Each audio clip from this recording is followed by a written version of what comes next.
Don't forget the maybe, baby. As Mike would say, same old show, just a new year. If it ain't broke, don't fix it. But guess what? We still gonna enhance it. Welcome to another episode of Maybe This Will Help. I'm scared of dating, because what if we don't break up? Or you could just send them a message and say, man, have you seen I lost my feelings for you? Damn. Have you ever struggled with the breakup? I've told some people, like, you know what, I can't do this shit no more. Great person, but you just not for me. Someone said, real growth starts when you're tired of your own shit. What we've been talking about, man, just being able to look in the mirror first. The only toxic relationship I ever had is the one I had with myself. Everyone else was just a reflection of that. Come on, Jesus. Golly, what more do you need to say? You attract more opportunities once you are calm, because no one wants to deal with people who lack emotional control. Ladies and gentlemen, this has been Maybe This Will Help. I thought we was mature in 2022. That's my bad. Maybe this will help. Will this help you? Don't forget the maybe, baby. Don't forget the maybe, baby. All I'm saying is we need to get in the studio. Baby. It's showtime. Welcome to another episode of Maybe This Will Help. Yeah, I think my biggest flex is how I treat my man. I love to see him eating the meal that I cooked. I scratch this man's back to sleep, but I find joy in being your rest. In the comments under that original post, women was roasting her. I don't understand why people frown upon a woman really going above and beyond for her man, especially if he's been the man he's supposed to be. Because she said, as long as it's mutual. Don't do something as long as it's mutual with me. If you don't feel like it's mutual, then just get the fuck on. Don't be with me. If you feel like I'm not giving you that mutual thing, you're saying just leave? Who you are is who you are. Be that until you decide to leave. But don't stop doing it and be here. That's a waste of everybody's time. And if it's not truly in your nature to be love and kindness in a relationship, be transparent in the beginning so we can make the decision. I've been with women before who exposed me to parts of myself that I didn't know that I had. Maybe there was never an environment created for me to even see that side. Because if I'm saying that that's not my nature, it doesn't mean that it can't become that. If I love you, I can heal you. Oh, yeah. Oh, yeah. Fellas, I think we did something last week, fellas. What's popping? What is popping, man? Hey, Carrie. Hi, Carrie. I miss you. Hey, Carrie middle name. Hey, Carrie, he gonna change his middle name to False Alarm. Carrie False Alarm Darrell. This brother he's a straight up. Couldn't stay away long. I knew you'd miss his brother. Hey, That so brother. listen, man, the way What's that up, God bro? works is we were doing everything on Sundays, shift. Now we moved to Saturdays, so I get more Sundays open. Bet we're gonna do we changing the podcast to Saturdays, y'all. We changing the podcast to Saturdays just to let y'all know. Coming. He said, "You don't even need to wait. I'm out of here." They said I play too much, man. They said I play too much. I'm sorry, ladies and gentlemen. Because we have the man, the myth, the legend, the creator of this podcast here, I'm gonna ask him to give us our intro, and only the voice that you can do it in, bro. Welcome to another episode of Maybe This Will Help the podcast. I need a clean one. I need a clean one. Start that over. Wow. I need a clean one. Did he stop him? Cut. Yeah. Welcome to another episode of Maybe This Will Help the podcast, where four beautiful gentlemen give you their aspect of love, relationship, life, the good, the bad, and the alimony, all from their perspective. How y'all doing? There it is. I loved it. Yeah, even though Dub wasn't on the screen, I still need that audio. So when I make the commercial, I need that, man. I need that audio, man. I appreciate you fellas, man.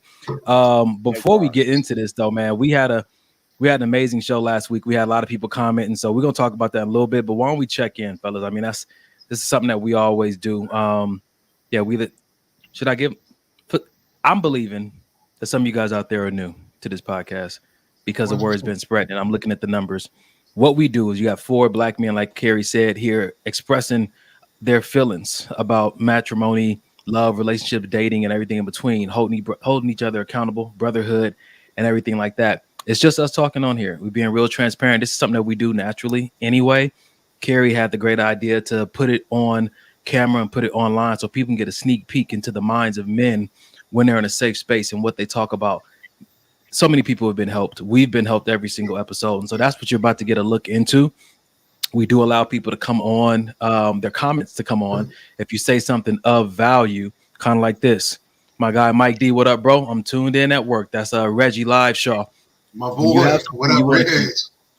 But if you have something you want to contribute to the conversation, your comments can make it up there if they're adding value and hopefully helping somebody. So we just want to give you a rundown of what we're doing. The first hour of the show, we're going to be looking at posts, having an open conversation. Second hour of the show, we're looking at videos, having an open conversation. Tag somebody you feel like needs to look in tonight. Make sure you drop their name. Share this on your platform. Share it on Facebook. Share it on YouTube, so that man, we can just spread the news, because a lot of good content is coming through here weekly. So, fellas, let's check in, man. I feel like this is a setup, because I don't hear you talk about no foolishness that we go through throughout this show. I feel like the people they're ready for this. Like, man, this is going to be good, and they seem so serious, and it's about to be a whole bunch of shenanigans. It's still going to be help, but listen. My entire life was a big setup, so I mean, I just got to pay it forward. Got to pay it forward. Listen, so many, things have changed when you stop bagging on everybody else. You just bag on yourself. Right. 1,000%. I had all these hopes and dreams. This is where dreams come to die, ladies and gentlemen. Welcome to.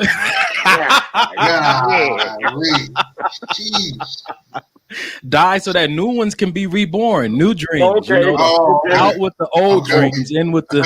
When I was a child, I spoke. Thought, reasoned, yeah, okay. My man dreams now. I don't. It was getting as dark as Mike. It was. Nah. I wouldn't say. I wouldn't. Listen. Nah. The inside of a muffler. I ain't go that black. Wow. Okay, this is what we doing. Cool. I didn't know. That brother dark. They got an eyeshadow named after him. I tell you. Is it Black and Sexy? Black and Sexy? You talking about that one? I think it was. First of all, I want to know why y'all know what color eyeliner. With this eyeliner. He told me about it. Donnie told me about it. I'm a photographer. I know some things. I know some things. That's Donnie's excuse.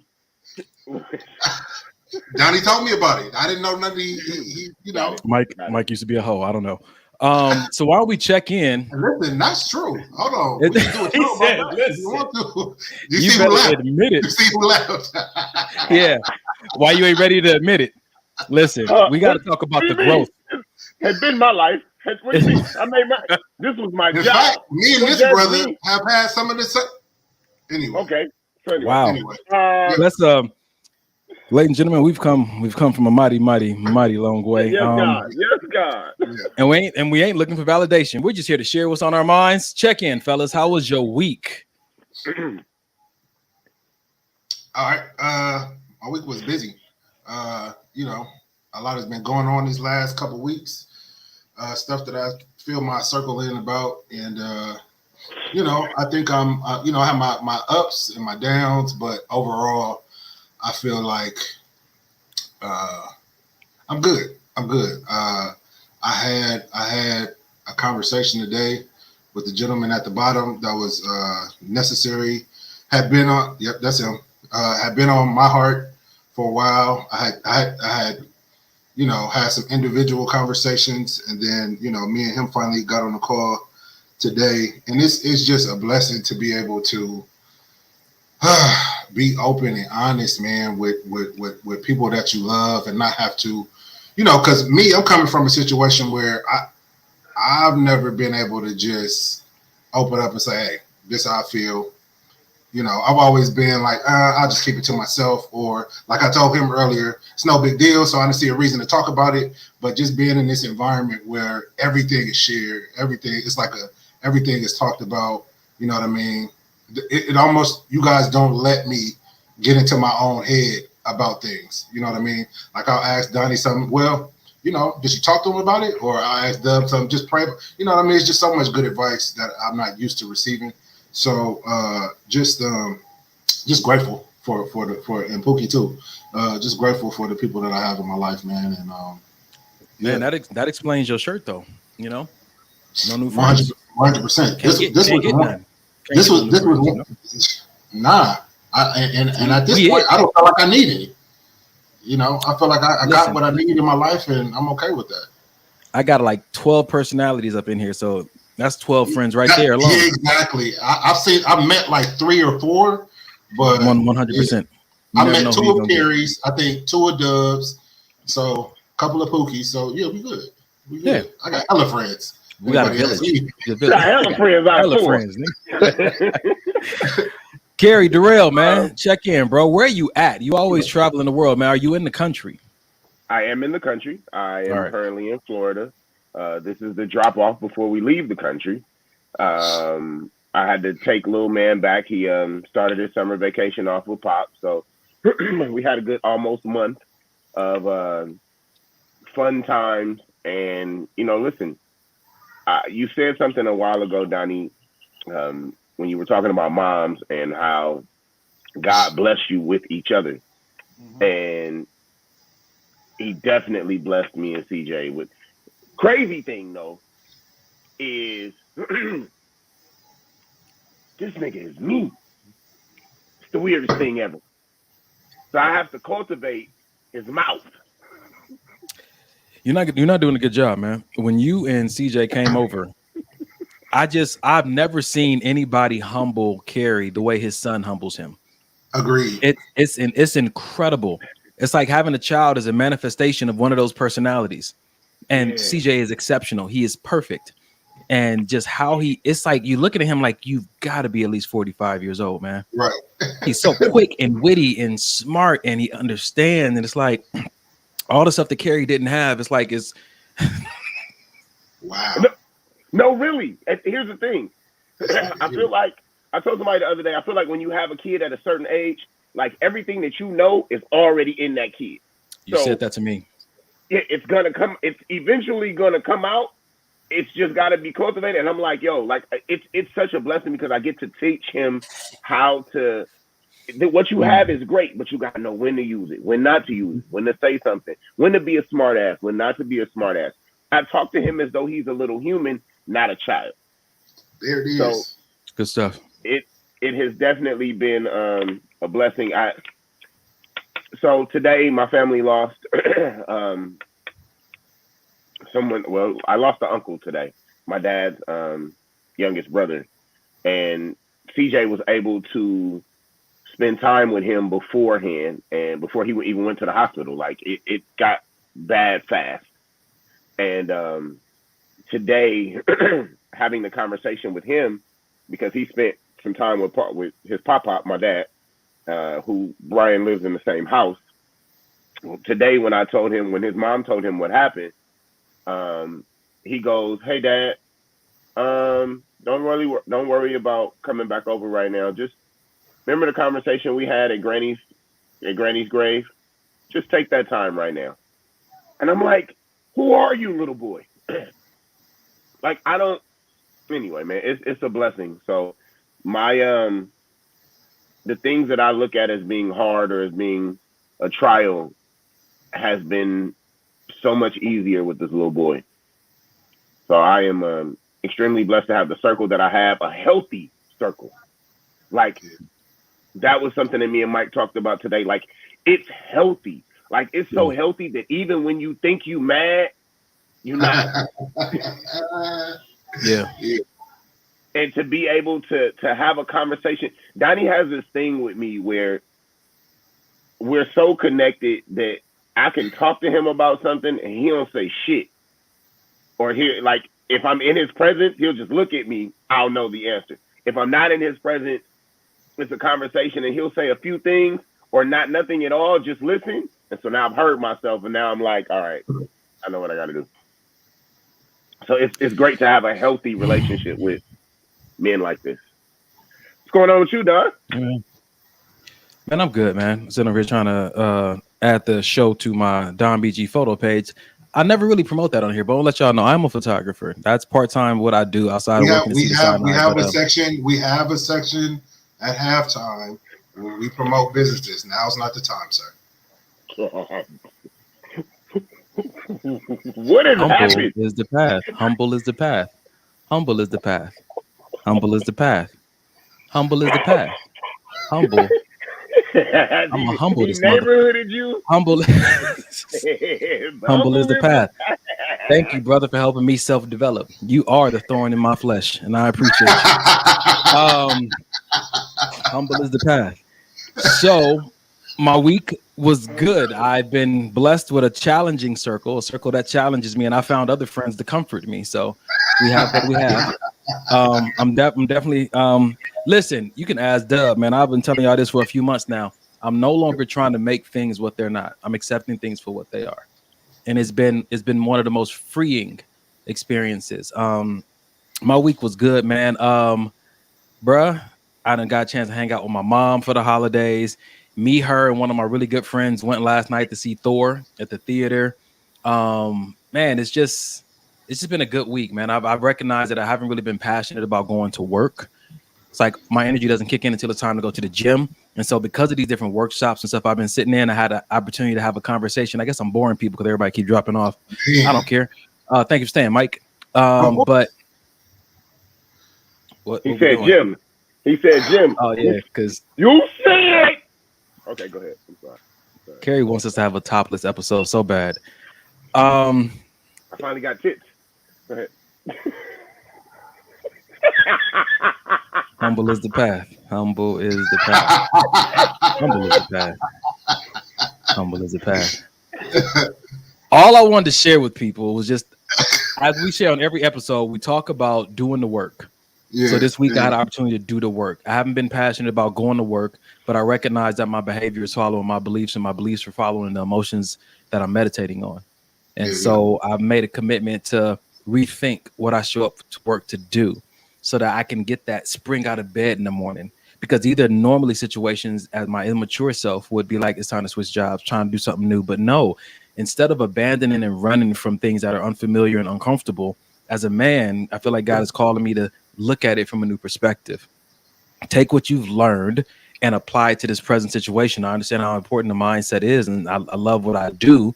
And so this goes for a job or a woman or working out or a nutrition plan, anything you're committed to. Oftentimes when challenges show up, you're going to have you can see them opportunities to exercise your creativity a little bit more, because that passion is still there, but it could be stifled by the things you keep meditating on that aren't feeding your passion. So it was a good week for me. I'm just happy with where my life is and what I'm doing. I know people have been asking me, am I married yet? Because I, made a commitment. I'm going to be married and have kids. Not yet. I've been working on reading before I do and staying in my halftime and staying in my lane. I knew it. Been working on staying in my lane of developing myself. And so yeah, man, all is good. I'll keep y'all posted. If when Dub gets back, we can check in, or we can just go ahead to the first one if y'all ready.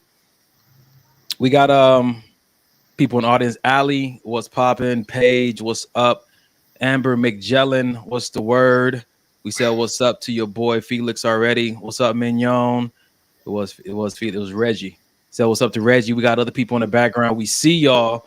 You can listen in and check out the show. You don't have to participate. Hey, we about to jump into this first one real quick, fellas. Y'all ready? Let's do it. Ready? All right, here we go. I'm gonna pick the first one out. Y'all get ready to pick out another one. I want to start here. Boom. That friend stage is needed. Y'all be in relationships with strangers. That friend stage is needed. Y'all be in relationships with strangers.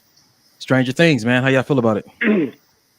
Well, y'all know I'm big on friendships. I'm out here right now with one of my best friends and her husband, and she happens to be my ex-wife. So that friendship is huge.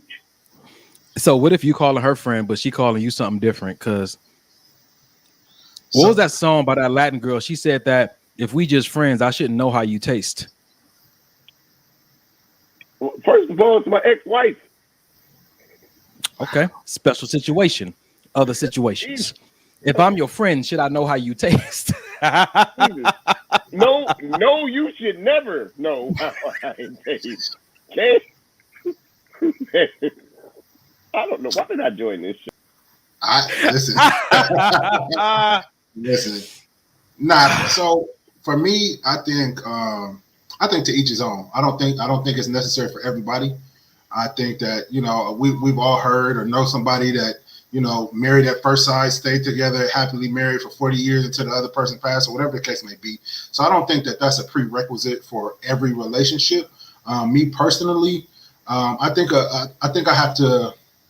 There definitely have to be a friendship built before we can pursue something that's super serious. Now, I'm not saying we gotta be the best of friends and this and that, but there has to be some underlying friendship there for me. So let me tell you what was taught to me. If ever we are operating from an agenda, right, to be friends first, to have sex within the first 30 days, to test drive this before I go into it, I was taught to always ask this question: what are you trying to avoid?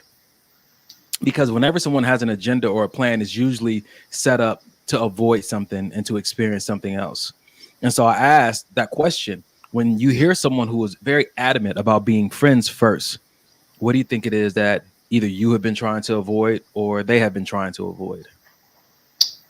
Is it that they're trying to avoid, or is they trying to make sure that they're structured? I'm sorry. Golly. Kiara said every week Donnie is on here eating the sandwich Dub's out here required. He can't get a sandwich. That is good. That is good. Wow.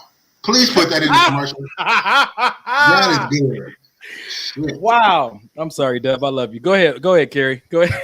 That brother said, I just want somebody to make me a sandwich, and he can't get a sandwich. All right. Damn, that just threw me. Okay. Sometimes I think it's the security of things. I feel like if I hadn't have built the relationship that I built, and we have these conversations about our own personal experiences. I don't think if I had the relationship that I had with Kiana, things would be where they are now. The ability to give my son, we said from day one when we decided that we were done, that we're going to make sure he good.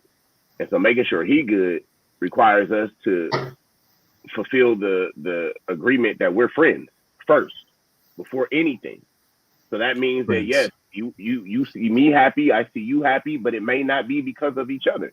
Are you okay with that? Do you have the ability to do with that? Is our friendship worth more than your emotions about me or this situation? Because there's so much more beyond that. And so for some people, that's the foundation. And if it's a solid foundation, nothing can shift it. The house may break down, but that foundation is still there. Okay, so since we go on, go ahead, Mike, because I got a question for you. Yeah, no, I feel like for me, or what I perceive other people do it for, is to not get hurt themselves. Like, let me just dip my toe in the water, see how deep it is before I just jump inside the pool. You know what I mean? So if I can kind of get to know a person, maybe I can kind of gauge where they're at. Like Amber said, is this person really toxic? You know what I mean? Let me kind of just see before I just dive straight into what could potentially be a setup for heartbreak. Now, granted, you never really know within that first couple months, whatever, if it's going to end in heartbreak or not. However, for some people, it's just a mental thing. Like, if I'm becoming your friend first, at least, we have some type of bond before we get started with this serious romantic type of relationship. Okay, so friends. Right. How many of us have them? Friends. Ones we can depend on. Friends. Listen, I don't even understand. Was that you? Thank you. Wow. Okay, so y'all definitely don't want me to run. Oh, okay, because we back. Humble is the path. Humble is the path. Humble is the path. Jesus. My question to you is, that foundation you was talking about, Carrie, is solid. It can work. It can weather a storm. If you guys are calling friend the same thing, if you're defining friendship the same way. So what are you guys defining as a friend? I feel like I'm interviewing y'all. Defining as a friend. The way go ahead, Mike.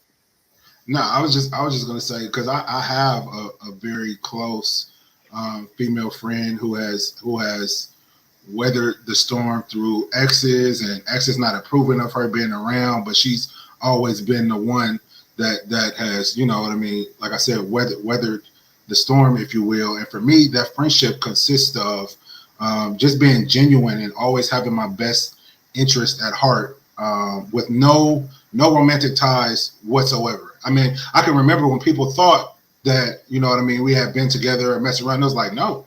I mean, she's a gorgeous woman, but no, that I just don't see it. You know what I mean? And just really being there and just a sounding board if she needs to be, you know, almost like one of my niggas, like one of y'all, just in a female form. She is. Carrie. Because you know, okay.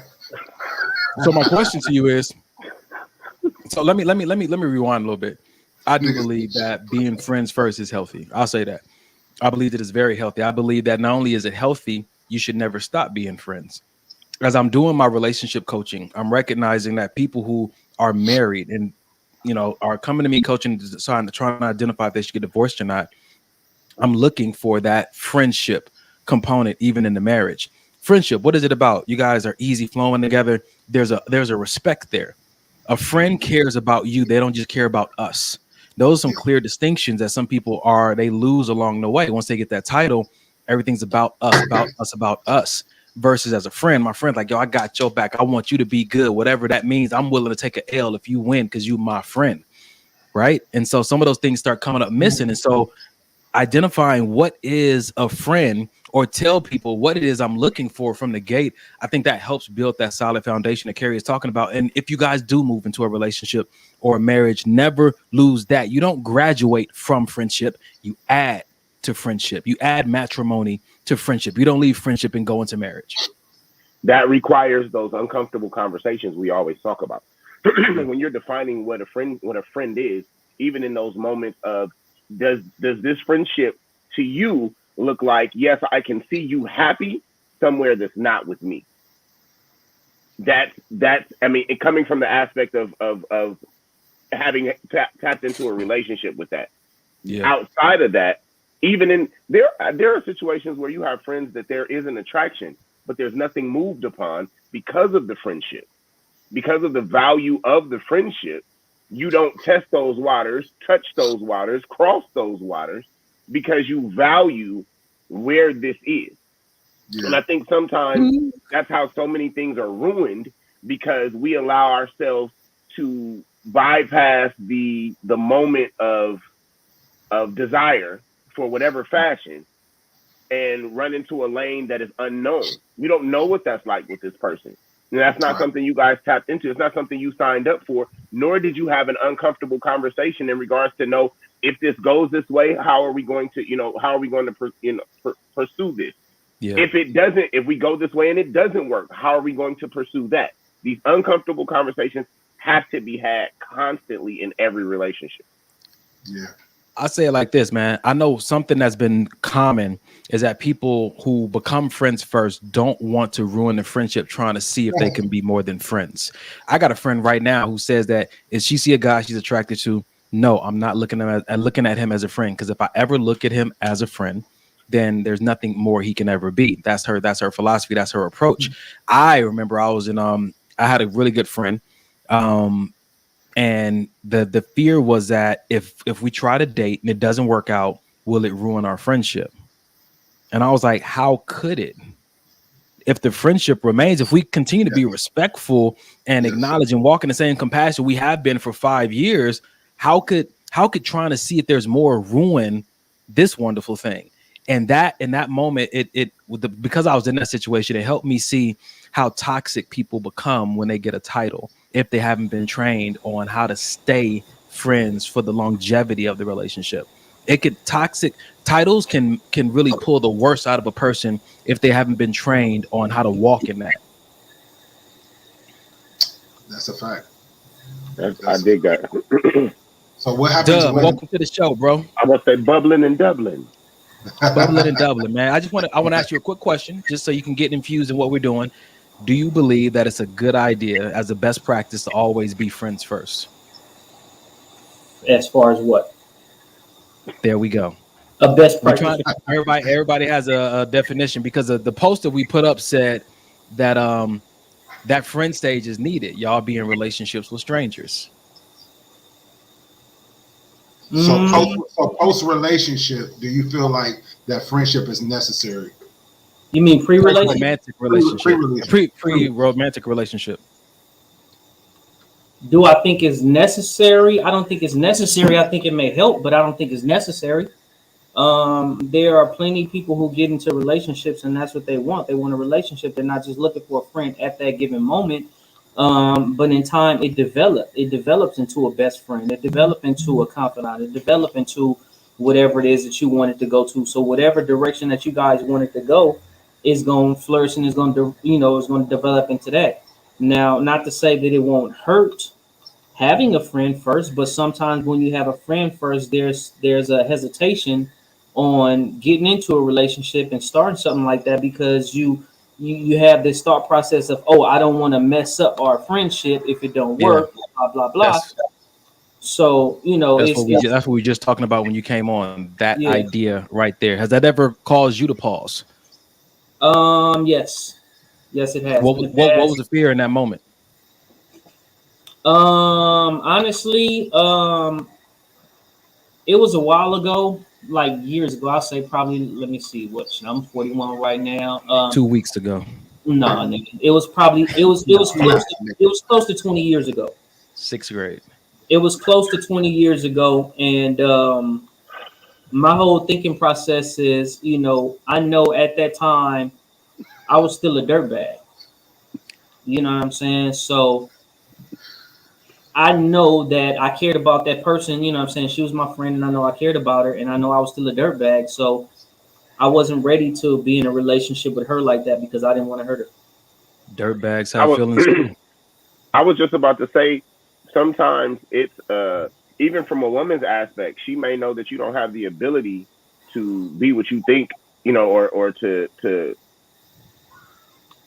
develop into or be what it is that she knows she needs out of a man or her man, but she likes you. She likes the moment. She likes what it feels like at that point. She wants to experience a connection or a physical connection, but there's nothing going to be. You're not going to make the cut. But Gotcha. That's the same thing with that Dub was saying as far as being a dirtbag. It's like, I know you're not going to make it. I know that we're not going to be together, but I like you. But I don't like you like that.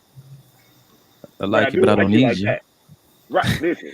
But I mean, and that's where you got to find out, exactly what dance are we gonna do? Are you comfortable with doing this dance? I think that the thing that hurts people is when you go into it with a secret agenda to try to get over on somebody, to try to get all you can out of them, and say, "Oh, we still just friends." That's the clearest definition of not a friend. I think Pravina just jumped on. She said, "Could you define what a friend is? Because that's different to many people." I'm not. Mike defined it just a few minutes ago of what he thought a friend was, and I think that I agree that people need to define it. So we can think about that, but I want to go to the audience real quick and look what Ashley said. She said, "I had a guy say that to me. He was more worried about the friendship ending if we started to date and something happened. Sounded like BS, but I was cool since that's how he felt. We are still very close. Could be BS." I was gonna say I get that, because to me it just sounds like you're anticipating something negative happening that would affect the friendship negatively. So in my mind, I'm like, so what is it that you finna try to do? Exactly. What is it that could happen that could ruin our friendship? What are you about to do? Right, exactly. Well, you know what? I can't say it's not even about what you about to do. Sometimes when you put a title on things and you go from friendship to relationship, all of a sudden, just like we've already talked, things completely switch. Things completely switch. People completely switch, and they're not that same person that they were when they were your friend. Now now I have this title as a relationship, so now everything is completely different. You know what I'm saying? Like everything that you thought you had now is just like multiplied times 10, because like, oh, now I'm your woman, so you're supposed to do this, and I'm supposed to have access to this, and you're supposed to this, and you're supposed to that. So all of a sudden, sometimes these titles, when you give people titles, just like we've had the conversation about this before, when we give people titles, all of a sudden things change, and they're no longer that same person that they were when you were a friend. Right. And now you no longer look at them. Go ahead. No, I was just going to say, and now you no longer look at them in the same fashion that you did before, but you knew that there was a possibility of this happening based on personality traits, based on things that you've seen as a friend already. So now at this point, you see that there's a possibility of a shift, and you're scared of the shift because the shift may shift everything away. Because we don't know. Again, I'm not gonna say we don't know, but have we been taught how to transition in between these relationships? Like me and my ex are still friends only because we were friends first. I always tell people you can't transition back into something that you never were. So if you were never friends and you date and you get in a relationship, it doesn't work out, you guys go back to what you were before you started dating, which was nothing. We're nothing again.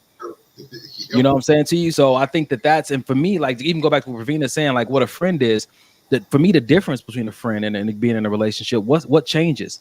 I'm spending more intentional time with you, trying to observe from the position of a partner. Because even though I am partnered with you as a friend and we do things as a friend, we do life as a friend, I'm still not giving you partner access as a friend. It's different.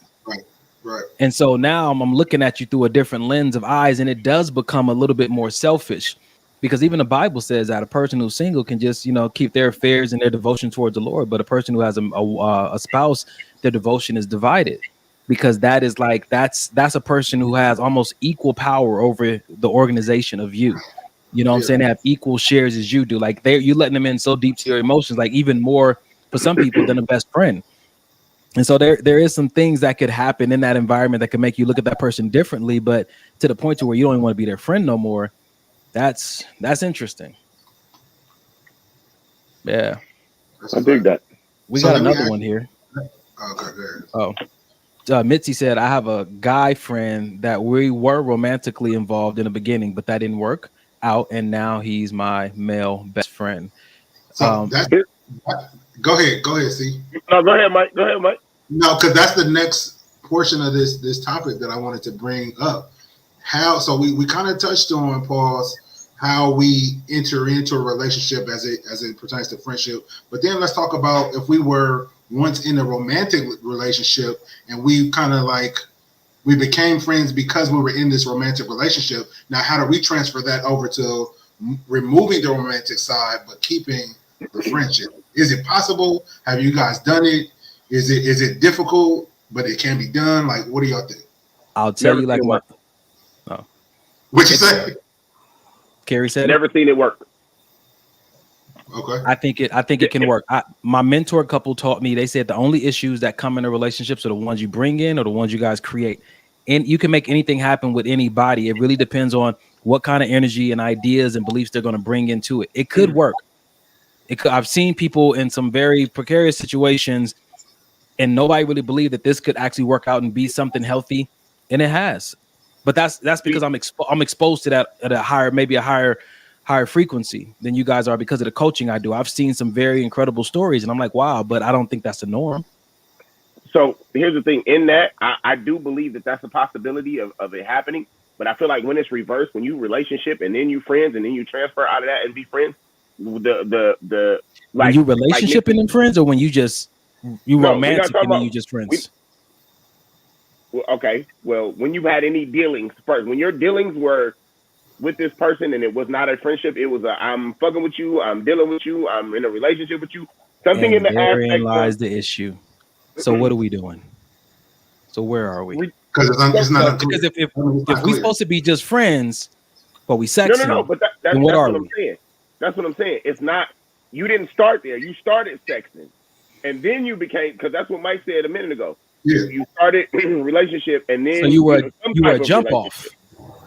So a jump off became a friend, girlfriend, jump off, whatever you were. It wasn't set on a friendship. The friendship, Mike said, then the friendship was developed, and now the relationship, the jump off or whatever, is depleted. So now trying to get back to the friendship, that's what I said I've never seen work. I've seen a friendship work because that's where I'm at right now. But in that aspect, I'm honest with Kiana. Kiana's honest with me about me and my shit. But in the other spectrum, my question is, are you really honest with the person then at that aspect about if they come to you about a man or a woman or whatever the situation may be, are you honest in your answer? Are you honest in your, hey, you fucking up? Or do you want to see this person happy-ist without you? Yeah. And that right there is key because it's like when we were in that romantic space and the friendship developed from the romantic space we're in. So now when you take that romantic space away, is there a genuine friendship? Because I was getting to know you. We were having fun because we were cuddled up and, I had your back because, you know what I mean? We were always together and I loved being with you and all of this great romantic stuff. But now when that romantic space is now removed, what do you really, really have? And I think that's the clarity we need to get out there. We're not friends. We just having fun. And I think that the more we just are honest about it. Actually, you know what? See if y'all can answer this question. This is from the audience. I met someone Katina says, I met someone 11 years ago. We've been involved romantically for years. Not knowing how to label what we had, I'd call him my handsome. When I mentioned him, recently he was speaking to his male friends in my presence and he called me his homegirl. I felt all sorts of emotions. I speak to him. I speak to him still, but not as much and no more romance. Am I overreacting? Yep. Okay. All right. I was waiting. You are being a woman and being emotional in a title. Yeah, exactly. You gave something a title. You gave something a title, or you put something in a space that you guys probably never even designated a space for. That's good. And that's something that I was just now about to say. Sometimes you get into these situationships, whatever it is that you want to call them, and you're so-called friends. You can even be friends with a person first, and you get into this space to where it's crossed over and you're more than friends, right? So now you're dating each other, you sleeping with each other, you're doing whatever that you guys are doing. Then with that being the case, if it don't work, now because feelings are involved because you guys crossed over, now you no longer want to be that person's friend because you feel a certain way. Your feelings are still hurt. You're still trying to get over that person. You don't want to hear from them. You don't want to talk to them. And it's just like, it's not impossible to go from friends to lovers back to friends, but you have to understand that sometimes when you go from friends to lovers, there's a different level of vulnerability, intimacy, a different door unlocked when it comes to your feelings. So it may not be as easy for somebody to just say, okay, well, you know what? I'm just going to go back to being your friend. It may not be easy for you to see that person or talk to that person or hang out with that person because there's still something in there. So before you blast life away, Donnie, sometimes people don't want to explain to other people what doesn't need to be explained between you two. Meaning, if he called you his homegirl, he might not have wanted to have that conversation with everybody else that didn't. These might not have been his close personal folks. They might not have needed to know any of his business. But he said this for clarification that you're important. You know, you are who you are to me, but they don't need to know the aspect of everything. They don't need to know my handsome. Like, that's something you and your girls talk about. That's something that women say, and it's okay for you to say my handsome. He says my beautiful, and they like, well, nigga, what's that about? So you got the homegirl to get the conversation pushed away, and we go on with life. But you didn't hear what. So now we got nothing.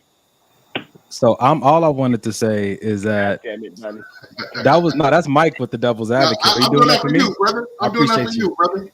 All I'm saying is that I can relate to where she's coming from. All the stories that we're making up right now, she didn't give us those details, but she did say, am I overreacting? I will say that you do something that I do, Katina. You're romanticizing. And that is usually when you're an independent contractor, but you're trying to operate like there's a contract of longevity. Like, okay, I'm in this with you. We are partners, but I'm not. I'm usually just hired for like an independent. What's happening here? Oh, I say this because my roommate, we had a convo about marriage, and I said I can see myself with him in that manner. His response to me was, "Speak that into existence." I say, well, let me focus on this part, and then we could talk about existence and who she is. I I would say like this. I have a tendency to, like, if I have a really good day with somebody, romanticize, and I can see myself with them. I see myself as their man. I can see the things, and it happens to me often. Ever since I was a kid, like, I romanticize very easily. It's poetry and it's everything. But as easy as I can fall into that space, if we have a bad day together, I can see myself never talking to you again. Right. So that's something that I'm definitely working on. But it's the romanticize, and I wouldn't say overreacting. I wouldn't say that at all, because that tends to put you in this really negative space when what you're trying to do, you're really operating from a very, I believe, a purely intentional place. You just lack the proper communication and boundaries. But I don't think it's a negative thing. I don't think it's overreacting. I think that you just had to do a check-in with yourself and realize that, I haven't had the needed conversations with this guy about what my expectations and my boundaries were. So I think that's what's lacking in that moment. So in other words, you're saying that your ass overreacted. I'm not. Because I was gonna ask. So you think the I think she said that she doesn't talk to him as much anymore. So basically, she's kind of scaled back. You think that that's an appropriate reaction? You don't think it's overreaction? Yes, I think it's an appropriate reaction, because she Without said the communication? yes, still, because they're not partners. So as an independent contractor, I can pull my contract whenever I want to.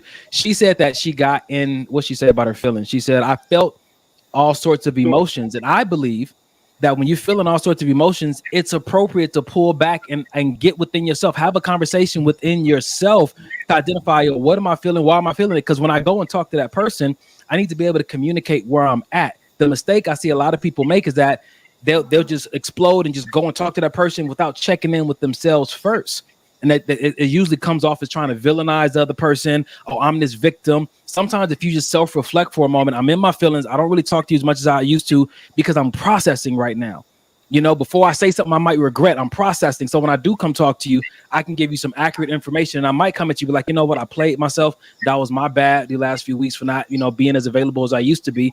But I had to process something. And I feel like we need to hold space and grace for people to do that, because we all do it. So then here's my thing. If this is something you need to process now, while I'm having this conversation with me, you never had the conversation with me. You never said nothing to me in regards to saying this or what I am or what I am explained as to be, or that kind of conversation. Yeah. Never had.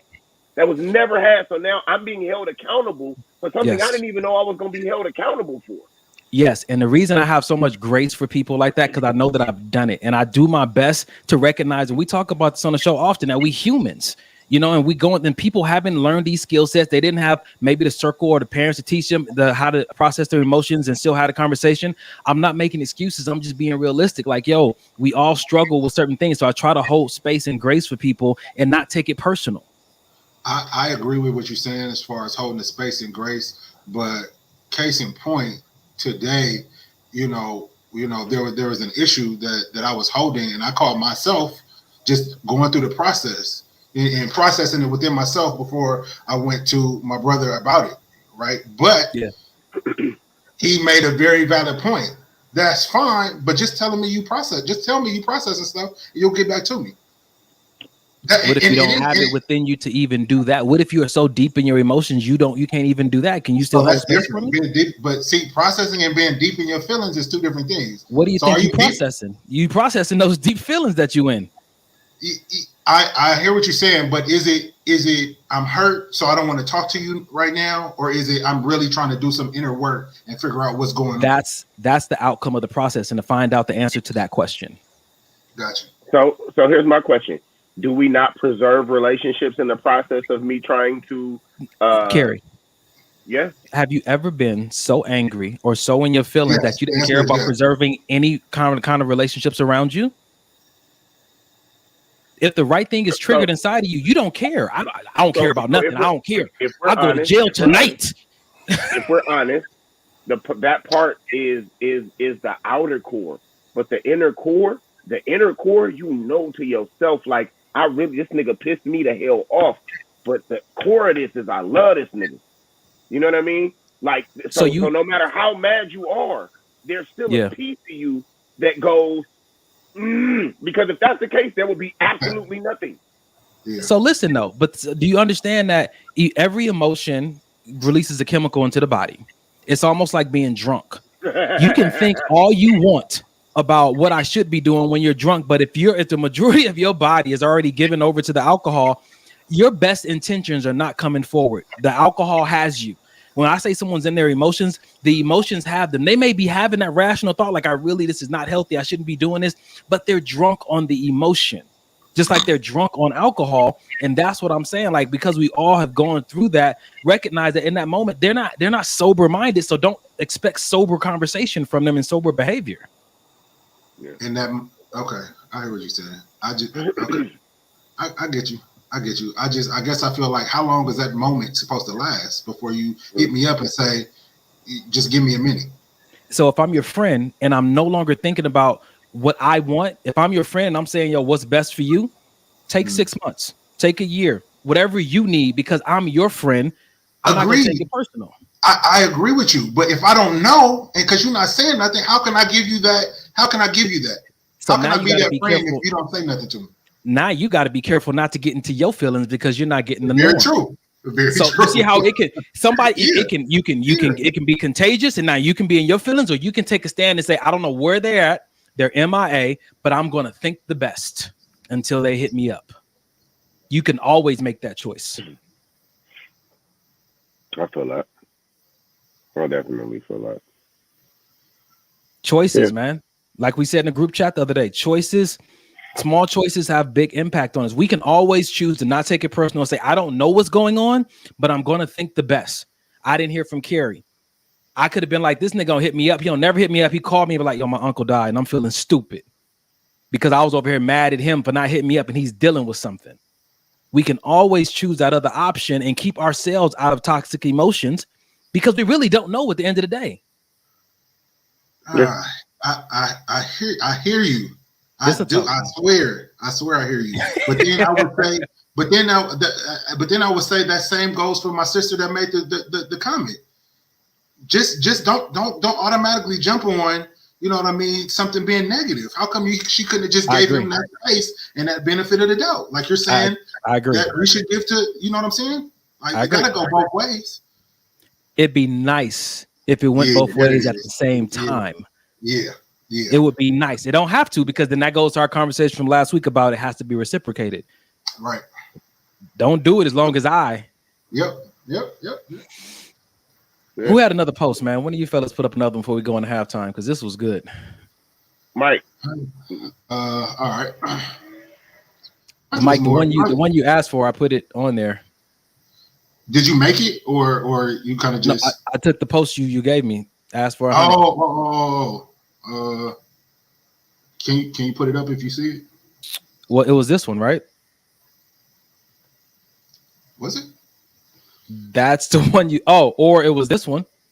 That's the one I put up. Oh. No, this is the one you gave. Okay, let's do it. All right, go for it, bro. What are your thoughts on this situation? I asked this woman I've been talking to for a minute for $100. I get a what do you need it for? When do I get it back? A whole bunch of questions. LOL.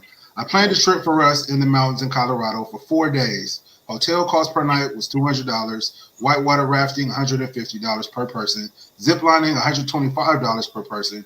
Hot air balloon $250 per person. SUV rental $80 a day. Not to mention food costs. I had it all covered. I had all of this covered. Just canceled everything and got my deposits back.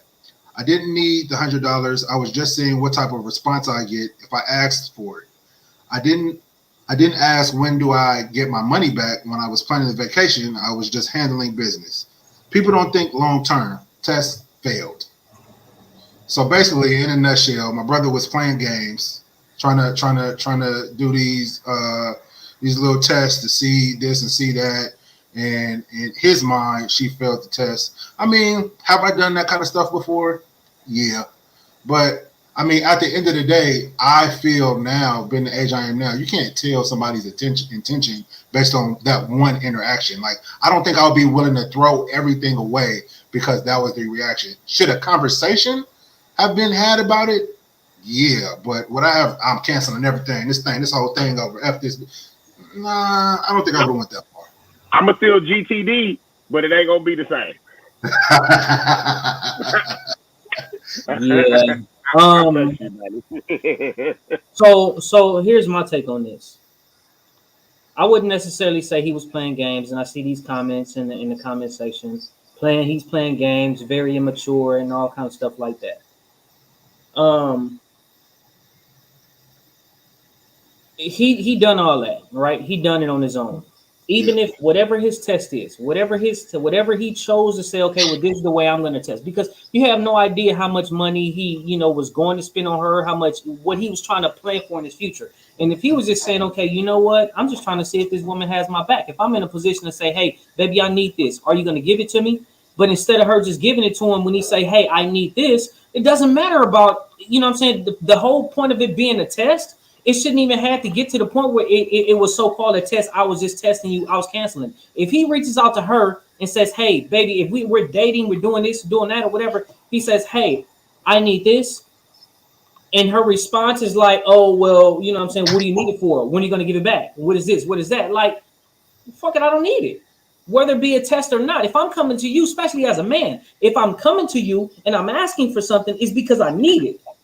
And for the response from my woman, for somebody that I'm dating or talking to, and it's not to say that I would even, go and condone the test. I'm just saying, looking at it from every given angle and aspect, for somebody to just say, and I saw all the comments, I saw that before, and all the comments and women are, oh my God, he's just this and he's just that and he's just this and he's just that. And it's like, it's expected for a man to go out on his way and do everything and spend all this money and take care of you and doing all this just for the simple fact that you have a damn vagina.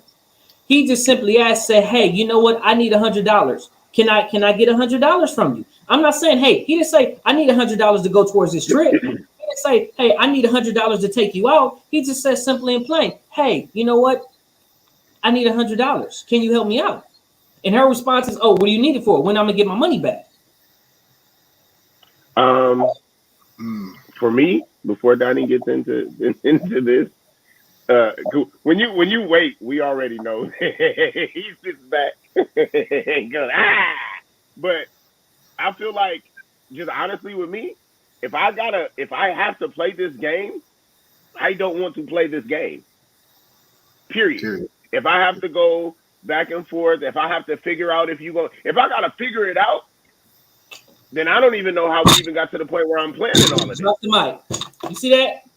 Drop the mic. Sometimes you gotta test these bitches. Oh God! All right, Jay. Well, there it is. Jay was definitely a pimp in her past life. Listen, 100%. Wow, and she has people that agree. This is what I'll say. Nowadays, you call it whatever it is that you want to do, and I'm not saying that I condone it, and I'm not saying this, but if I know that I have a lot, I'm not just going just up front, just give it to somebody just because. If I know that, whatever it is, and like I said, I'm not condoning the whole test aspect, but I mean, we have to check the temperature of where we at today. You know what I'm saying? Nowadays, look at what's going on out there. You got people on social media that's all they talk about is money. Oh, is this nigga gonna fly you out? Is this nigga gonna do this? If he ain't buying you Birkin bags and he ain't buying you this and he ain't buying you that, and it's like, it's take. If he just simply said, hey, you know what? I need this. Whatever it's from, even if it wasn't a test, even if that wasn't a test from that man, if that man was simply saying, hey, I need this, simple and plain. If he didn't have no money, if he just simply just saying, hey, I need this, and her whole response is, well, what do you need it for? When am I going to get my money back? Wait a minute. If you and I are doing something, why is that the first thing that you say to me? Test or no test? So here's what I'm hearing, man. Nope, that's not it. I want to make sure I got it right. She said, when do I get what you hold on. I get what do you need it for, and when do I get it back? A whole bunch of questions. And so again, we don't know her situation, her financial situation. We don't know why he felt like he wanted to test, but this goes back to what we said in the beginning of the episode. What are they trying to avoid? For me, when I look at this, I see a fear. I see a fear of his because he tried to test her, so he's scared of something. And with all those questions, maybe there was a concern or a fear on her side as well. Here's what I think is unfair. You don't test people on information you haven't given them the answer to. I feel like you're being set up. That's not a test. That's you're only good, tested on information that you've been given. Because if you haven't been given the information or the answers, then it's not a test. It's a setup. That's not what you do. A test is to review the information that I've shared with you to make sure that shit stuck. That's good. That's not a test. That's a setup. Damn. Yeah, some stuff is just obvious. You just know the answer to some shit off top. You know what I'm saying? Some shit is just like if I say, hey, if I put a nigga in front of you, asshole naked, you a woman, I put a nigga in front of you, asshole naked. Do I have to tell you not to fuck this nigga? Do I have to tell you not to suck him off? You know what I'm saying? Like some stuff is just obvious. You don't tell everybody, you know what I'm saying? Everything is not okay. Well, do we have to go over this? No, everything is not. No, like some stuff is just like, and I understand what you're saying. I understand what you're saying. Granted, I get it. But going back to what I was saying before, like if he was just, even if it wasn't about a fucking test, even if it wasn't about no test at all, even if he just needed the money, and it's saying at the beginning of that thing, he's saying we've been talking for a minute. Right, so it wasn't no just boom. They just start talking. We've been talking for a minute. He comes to his woman and say, "Hey, I need $100." Right. So obviously, if he's already been talking to her for a minute, he's kind of observed some things. So what if she don't have it? If she don't have it, just say I don't have it. Just say I don't have it. Don't say what am I going to put money back you need it for. So wait. Go ahead, bro. Go ahead. No, you got all the questions that she asked. I mean, and this is just devil's advocate in this aspect. All the questions that she asked, what if she was asking because she was willing to go out and get it, but she might have had to borrow it from somebody else? Okay. But you didn't give her the ability to do so because you cared about all of these damn setup questions that you gave her already.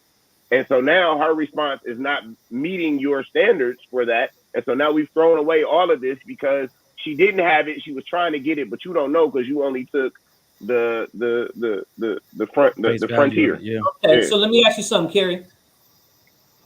I say, Carrie. I'm not giving her shit. No, go ahead. No. I'm not talking about her. I'm not talking about her.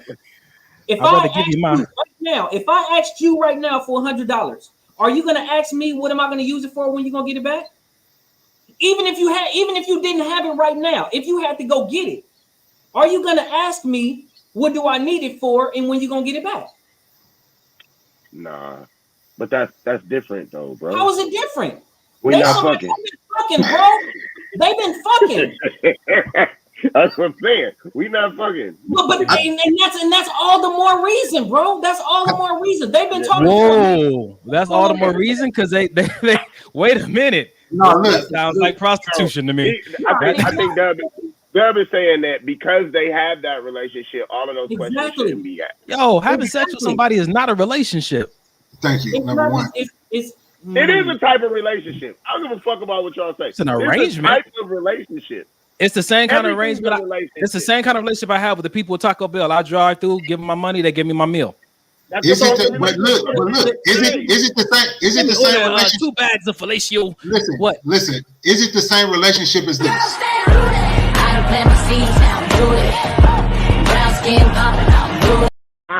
The relationship with her edges, is it the same type of relationship with the edges in her forehead? That's a much tighter relationship we're talking about. Okay. All right. Random. But I feel like this because even when people call me and I'm talking about close family members, when call me and ask me for money, if I know, okay, I got some pattern behind me, I could just do it. Cool. I'm not gonna ask no question. But if I know I wanted to save, I wanted to do this, I got this coming up, then I might be like, okay, when am I gonna get that back? I was in a relationship, bro, and my ex did the same thing. She went to a financial literacy course, and she actually ended up getting a financial coach. And her coach was talking to her about her finances because she was trying to get her credit right and did some things in order. And so she's a generous person, but she had to steward differently in that season. I'm not saying this is that woman's excuse, but I am saying as we read that story, and so much room is left for me to assume it really does look like a setup. To me, my nigga could have just asked. So why she didn't just say, "Baby, I don't got it"? Why he didn't just ask her? No, bro, I'm saying they're both wrong. I'm saying both of them. Yeah, I'm not pushing the testing shit. You know what I'm saying? So I hope nobody. I'm just pushing the whole testing shit. But what I am saying is I understand. And a lot of people are quick to just say, oh, he's wrong. That's immature. He's playing games. No, the fuck it ain't. You know what I'm saying? Because if you really want to talk about game plan, how many motherfuckers really get into a relationship or dating people without playing games? With just being completely who they are up front. So if you want to talk about playing games, okay, girl, when I first meet you, I don't want to see no lashes. I don't want to see no lace fronts. I don't want to see no this and all that because you playing games. You lying to me. You know what I'm saying? Like, it's so crazy that people want. Yeah, exactly. It's so crazy that people want to point out, you know what I'm saying, his thought process of, okay, you know what? Maybe I have a lot to give to this woman and I want to make sure that she has my back like I'm having hers. Because apparently I'm spending all this money to take her on a trip. But didn't we say last week that it doesn't have to be just so that she do that? If he's a generous guy, he should just do it no matter what she's doing in return. Absolutely. We just had this conversation last week. Absolutely right. You're 100% right. Yes, do something because you want to do it, not because of something. Right. And apparently, you know what I'm saying, whatever the case may be, whether he was doing it because of something else or she was doing it because of something else, who knows? Maybe that's not them. Yes, we absolutely did have that conversation. And I do still stand by that. Hey, do something because you want to, not because of, oh, if you do this, I'll do that. And I'm not taking anything away from that. I'm just saying, even when it comes, even with, if you just look at brass taxes, right? Even if you just look at it from him not even testing, because see, that's the only part that people are looking at. They're not even looking at the whole fact that they said from the beginning they've been talking for a minute. He asked his woman for $100, and her response was, "What do you need it for? When am I gonna get it back?" The only thing people are paying attention to is the ending part when he said it was a test. Okay, fair enough. Unpack the whole story. Unpack the whole story. Don't just take little bits and pieces. Oh, that's fucked up that he's testing her. No, look at the whole story. But again, what if she only had $100? Right. Okay. I remember my yes, I agree with that. Just there was a lot of questions afterwards. It could have been handled better on both sides. I remember asking my grandfather for money, and he said, "Did you go to the bank yet? How hard did you? What else did you do to try to get this money before you came to me? How resourceful were you before you just came and asked me for it?" Doesn't mean he loved me any less. And I sure enough wasn't testing him. I needed it, but it was some kind of lesson within that. I'm not saying that that's what she should have done, but this goes back to what we say in every episode. Y'all, better communication. Before you say she failed the test, before, you know what I'm saying, you asking all these questions, communicate. Just communicate. Because if she asked me, did I go to the bank first? When she wants some peanuts, I'm gonna be like, hey, did you go to figure? No, cool. Wow. All right. Okay. And ladies and gentlemen, on that note, it is halftime. We barely made it, but nonetheless, we've made it to halftime. Gee whiz. Mike, go ahead and start it off. I'm gonna get my halftime together. Yeah, ladies and gentlemen, thanks to you guys for sticking around this long. Like we usually do about this time. If you know anybody that's not tapped in, let them know that we're going to be on for another hour. Facebook Live, YouTube Live. Please like, share, let somebody know, tag your homegirl, your homeboy.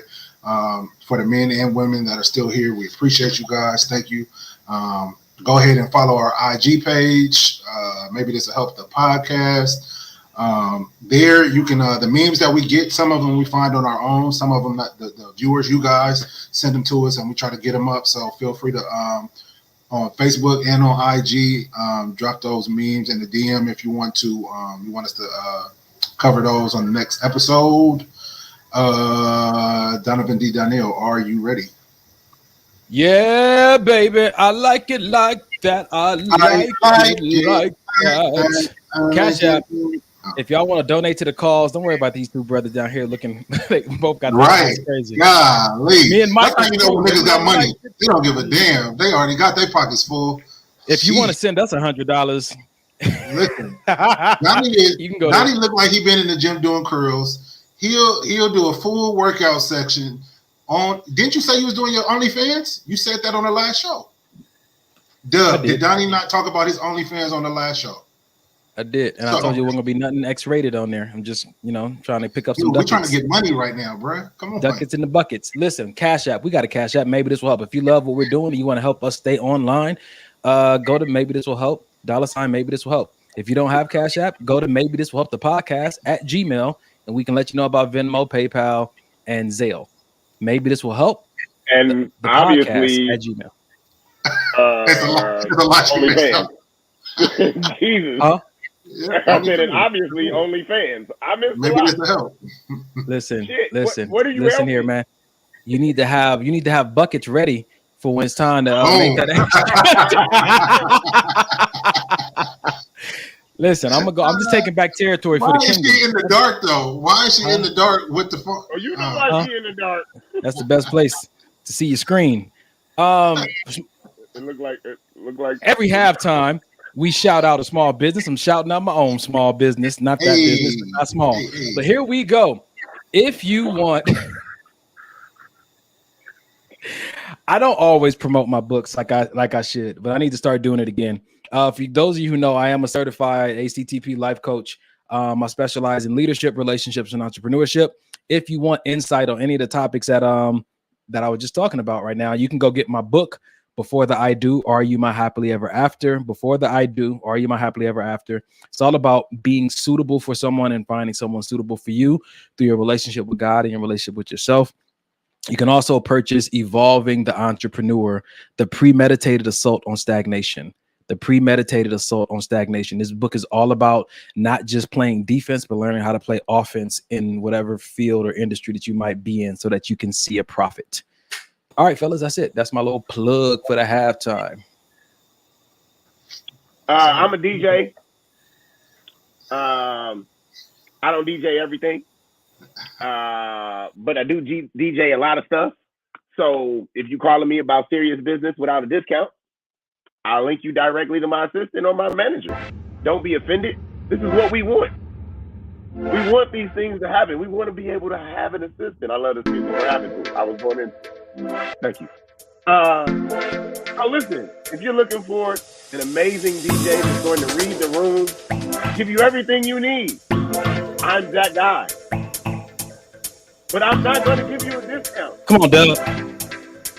I have to charge you exactly what you need to be charged because I got to feed my son. These flights to Florida, they're not cheap. You got the glow sticks?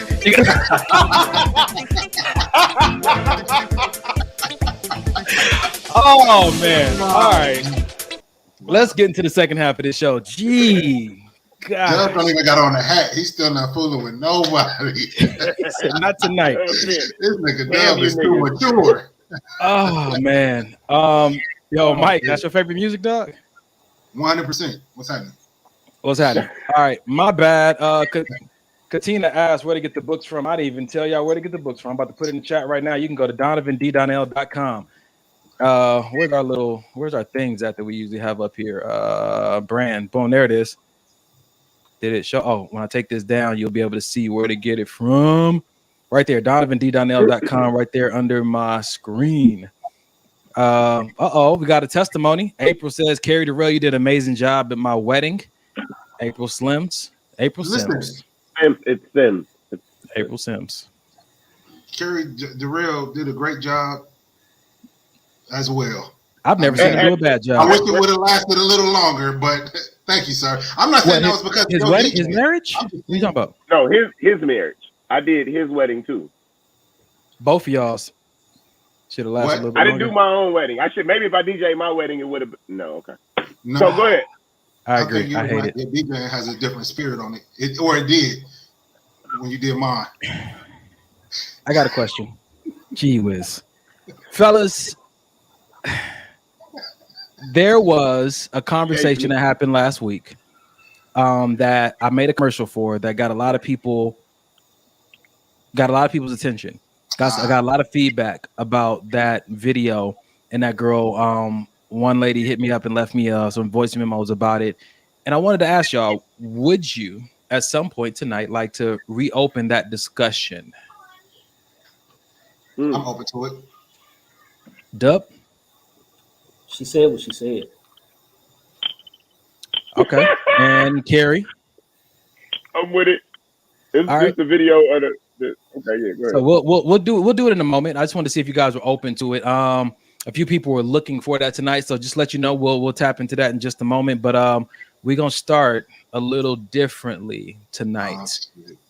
It's a movie. You know, we always have like, you know, stuff like, but there's a movie. I took a screenshot of it, and it's called the Awkward Moment. So check this out.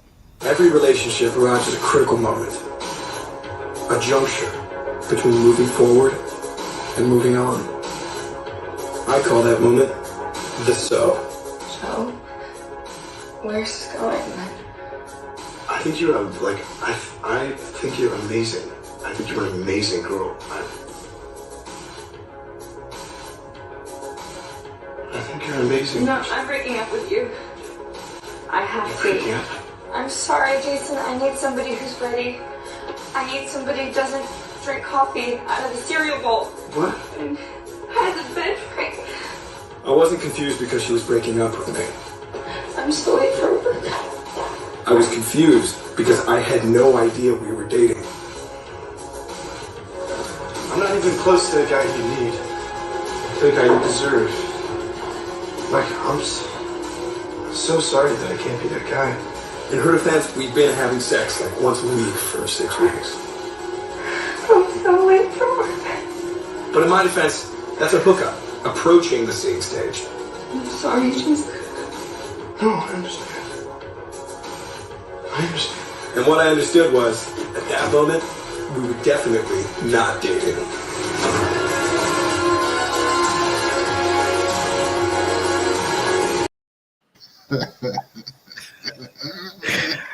Comments, fellas. You ever had that so moment? Yeah. I think Where I've we been on going? both Where sides. is going? I think I've been on both sides of that before.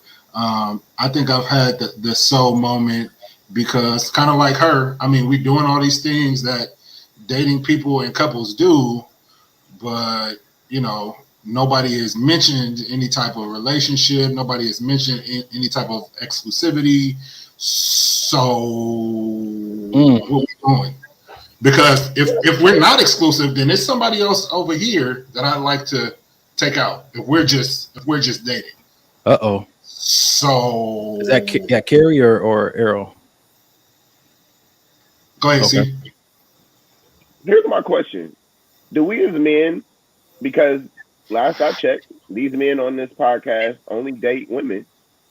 Do we at any point act like we know what women think like? Do we actually go? We know how emotionally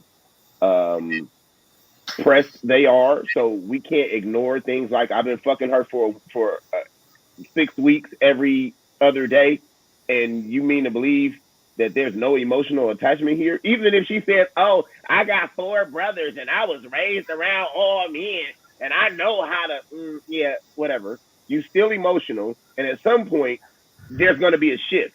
We act like we don't know that this shift is coming, or this shift is there, or the shift is approaching. And so when that kind of moment, when the soul moments happen, we go, "What you like? Oh, I didn't know we were dating." Nick, you fucking knew that there was something there because you've been fucking her for 6 weeks, bro. So do we really get to ignore that because because we as men haven't had the conversation with her to let her know we're not dating? So in the movie, there is I got you, Dub. I see you ready. In the movie, there are other women. I'm not gonna spoil everything. Who he has that arrangement with, and he tries to actually have a conversation with one of them. She was like, "No, that's not what we do. This is our arrangement." So I think that there are women who understand and want the arrangement. I don't think that all women. Okay, Dub, go ahead. So when a nigga adjusts himself, something's coming. Go ahead. So they've been having sex once a week for 6 weeks. They did it 6 times. Right? Good math. Once a week for 6 weeks, right? They fucked 6 times. At the beginning, did they ever have a conversation? Hey, are we just fucking?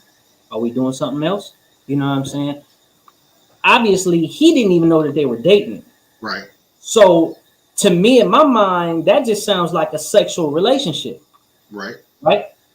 They probably, if he didn't even know that they were dating and all they said that we were just, you know what I'm saying, we were having sex once a week for 6 weeks, they wasn't going out on no dates. They wasn't doing, you know what I'm saying, all this extra shit. They was just fucking once a week, 6 weeks. Now all of a sudden she's got feelings, you know what I'm saying, because she got attached when it was nothing else to get attached to but the sex. Wow. So, but that's her feelings to control. That's her feelings to control. Without having a conversation about that, yeah, okay, cool. You get to the soul part, but wait a minute. You want to know, so what are we doing? So we just been fucking. Now, do you want to incorporate? No, seriously. Now, do you want to add something else to that? Do you want to date? At that point, so what are we doing? So this is what we've been doing. Now, do you want to date? Do you want to add something else to it? Yeah. At that point, we can have a conversation about it. But you can't just all of a sudden get in your feelings because we've been doing this for so long, and now you want to add something else, and now you perplexed that my mind is not, oh baby, you're my one. No, that's all we've been doing. Can I throw something in on top of that real quick, D? I see you biting at the bit real quick. So I think that after that, if he would have said, I'd like to start dating, she wouldn't even brought up all those reasons why she couldn't see him no more. Literally, her feelings was hurt immediately. So she had to find, oh, I can't be with you because you're drinking coffee out of this. You don't have a bed frame. I need this. Well, if the man would have said, so I'd like to start dating you, none of those reasons would have even mattered. So I'm thinking like now you're trying to find a way out so you can save face. So you don't look like somebody that's just been having sex for fun. Am I wrong? Go ahead, or at any point did she villainize him, or she just said I'm breaking up? Did she make herself a victim or anything at all? It just sounded like she just said, but what's the breakup from? What's the breakup from? Well, she was letting him know what she was doing. I'm breaking up with you. That's not how I take it. That's not in her mind. They were together. I don't recall her ever saying he was a bad guy. It just wasn't the guy that she wanted. But that's not true. That's not true. She did want him when she realized that he was just like, what are you talking about? That's all of a sudden all these things were wrong with him and why she couldn't date him anymore and why she wanted to quote unquote break up. She was trying to preserve her feelings. Okay. Exactly. Okay. All right. Fair enough. I thought the movie was great, man. It's definitely one to watch and have a conversation about. That was a clip that I knew would spark a good conversation because I think that for myself, I've definitely found myself in that situation, both sides of that situation before. But yeah, those moments, those are the life changers. Those are the relationship changers. When you have that, what are we doing? Where are we going? And every time I come across that conversation, it makes me feel like, oh man, I wasn't as clear as I should have been. Let me ask you this, D. Do you feel like those moments should happen a lot sooner in relationships than what you see that they do? Like, should that moment be like, we've been on a few dates, so where do you see this going? Nah, I wouldn't say that. I think that moment should come up organically. For every situation, it could be different.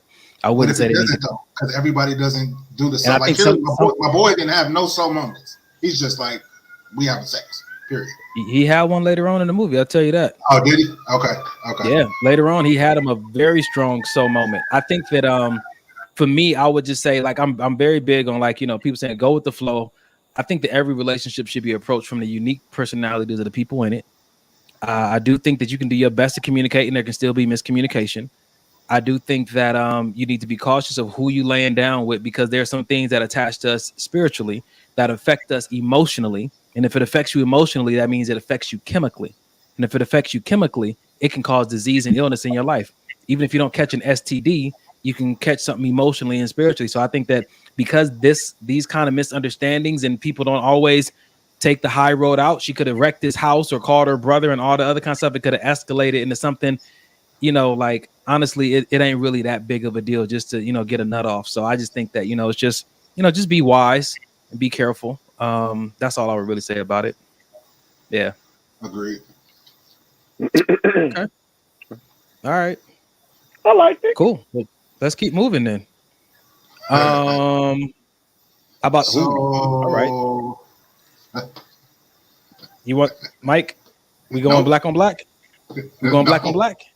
We're going black on black. All right, we're going black on black, y'all. You can understand my struggle as a black man.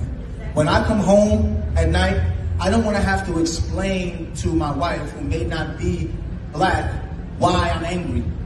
Because I have friends who married outside, and they come back and they say to me, like, can you believe she's gonna say to me why everything has to be about race? And sometimes I say, bro, I can understand that because she's not black. You have to understand that you made that choice, so you have to educate her. I just felt like marrying a black woman is marrying someone who knows me and someone who can also teach my children how to be black. So for me, marrying a black woman and loving a black woman is like the epitome of loving myself. Ooh. Sheesh. Fellas. Wow. Black because on black. That last statement really got me, because that's the antithesis of that is saying if I date outside my race, then I don't love myself. Okay, right? Based on that last comment. And that's yeesh. Well, I do love myself, but it's not the epitome of self-love, is what he was saying. Right. I feel like to each his own, number one. I feel like you love who you love, no matter what color or whatever they are. Let me ask you. Oh, yeah. Is there an advantage to dating someone or marrying someone of your own race? That's what my next point was going to be. I do agree with him in the fact that, you know what I mean, certain things, if I date, which I have, I think we all have dated outside of our race before, certain things you may have to explain, and you may have to educate on certain things, like, oh, well, I just had this big going back and forth with somebody about Independence Day and Juneteenth and the differences between the two and why one is but they weren't African American, so they didn't get it. They didn't understand. I feel like in a marriage, it would make the marriage a little bit more cohesive if it wasn't so many teaching experiences that had to be put into place. However, I don't feel that it's a make or break of the relationship, if that makes sense. I hear you. That's Dub. Yep. What you got? All right, so this is what I want to say. Let's be real here, right? It's not about this perfect scenario, about what could be, what this and what that, black families, like this, like that. You love who you love, you marry who you marry. That person gets you or they don't get you. You have plenty black relationships where, you know what I'm saying, black men is just struggling on even just being able to express itself as a man. Yeah. Right. I come home, I try to talk to my black woman and I can't even get her to shut up and listen to me. So it's like it almost makes me feel like, you know, like what it talks about in the Bible, like a prophet is accepted everywhere except his own home. So if I'm coming home to my black woman because she's so, you know what I'm saying, so much on how much she get pressure as a black woman, that when I'm trying to talk to her and I just say, hey, just listen to me, I can't even get you to shut up and listen to me because you just want to say whatever it is that you feel.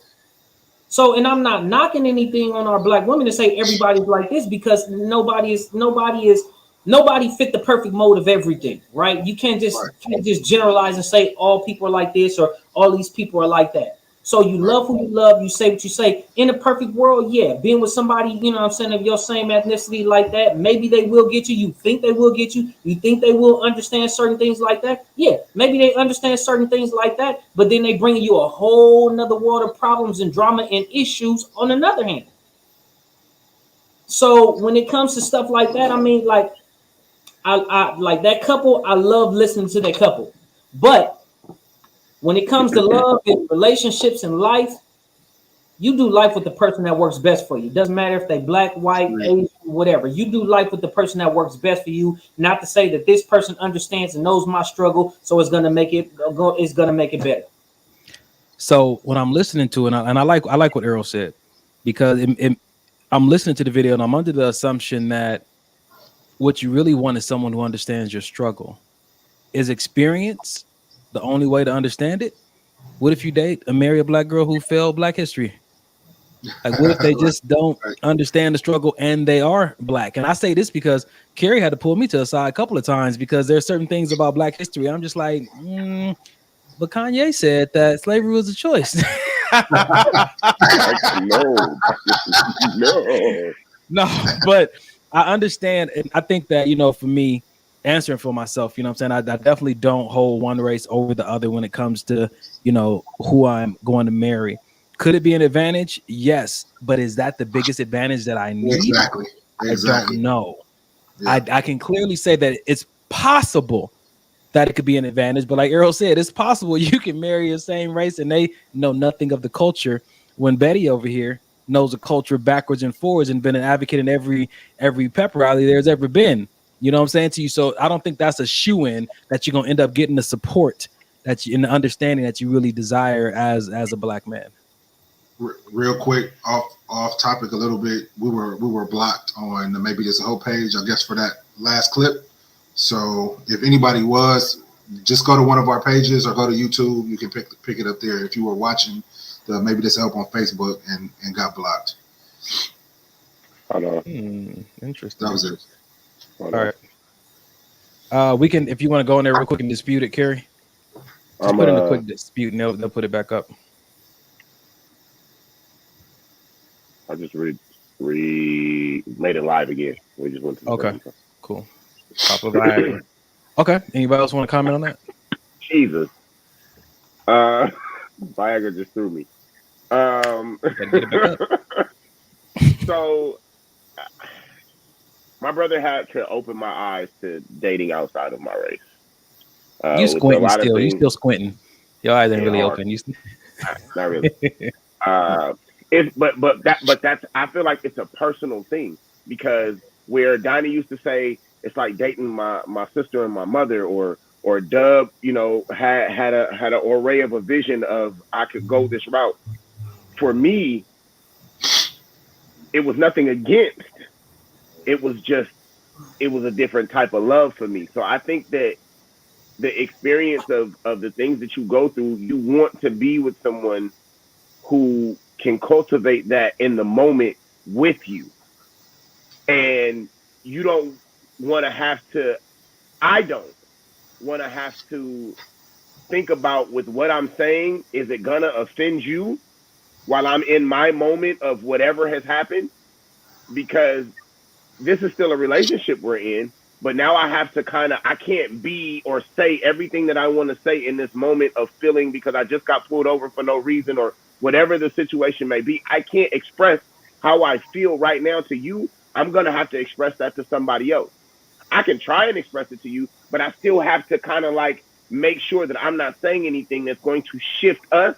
So now I'm dealing with the emotional fact of what I went through. Now I have to fix this relationship because I said something that might make you think I may feel this way about your family, or this or that, or whatever the situation may be. So for me, I think the advantage of dating someone who is such as yourself is a benefactor only because you allow it in some aspects, in this aspect that we're talking about, allows you to be free in your opinion, free in your moment, free in your expression, and not have to bring it back or even look for someone else to express that to if you are my partner. Yeah. So I'll say this. I've dated someone who's black, right? And she, whenever I would try to explain things like that to her, she said to me, well, I grew up privileged, so I'm spoiled, and that's not my experience, so I don't know what you're talking about. So anything and everything that I went through, I had to try to get her to understand my experience. So a black woman, I'm trying to get a black woman to understand my experience. And then the selfishness was there from her also, you know what I'm saying, in regards to other areas. So at that particular point, no way am I saying all black women like this. So I don't want nobody to take it personal and feel like I'm talking about all black women and feel like you just got to stand up and defend the whole black woman. No, I don't care about that. I'm not, if that's everybody's opinion and that's their take that they're going to have it. I'm not talking about every black woman. So you don't have to get on here and try to defend it. All I'm saying is sometimes you have those experiences when it could be with another person of your same race, ethnicity, and they don't necessarily all of a sudden just get it just because they're there. Everybody has different upbringings, and they have different way of life. You know what I'm saying? They have different, whatever it is. So just because somebody share that doesn't necessarily mean that they're going to be able to. I mean, because somebody shares your skin color, your race, doesn't necessarily mean that they're going to understand your struggle. So you still may have to go home and have to explain this to her, plus everything else that you have to explain to her. So if you got to explain it to her, why not explain it to somebody else too? That's facts. At the end of the day, I think the takeaway for me is, you love who you love regardless. And it's up to you to decide if loving someone outside of your race is too much for you to handle, or if it's not. It is what it is. But I wouldn't not explore or overlooked anybody based on what could or what maybe or what if.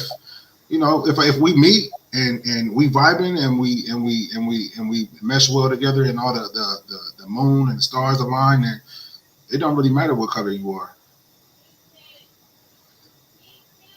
As long as I was just going to say, we all the same color when the lights off. When the lights go off. As long as that ankle's right, Donnie. My mom told me, because she light-skinned black girl. My mom said, baby, I gave up in high school. I realized you wasn't bringing me a black girl home. I said, Mom, don't give up. Don't give up. It's like she put me in a very diverse high school, and I'm an explorer. I'm an adventurer. So what you expect me to do?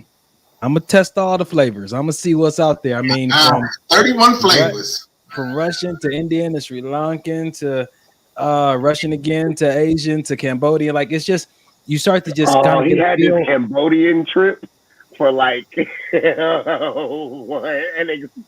all right, go ahead. I'm sorry. We were just talking, right? That's what the show is about. If you go on my Instagram page, you'll see what I had to even overcome with dating dark skinned people. And it wasn't even just black women. It was like, you could be Indian and be dark skinned. I had a struggle with that came from my childhood or whatnot. But everybody has their own struggles, you know what I'm saying? And I think that for me, I just had to make sure that I wasn't being biased towards my own race. Let me ask you this though: could this possibly be a struggle?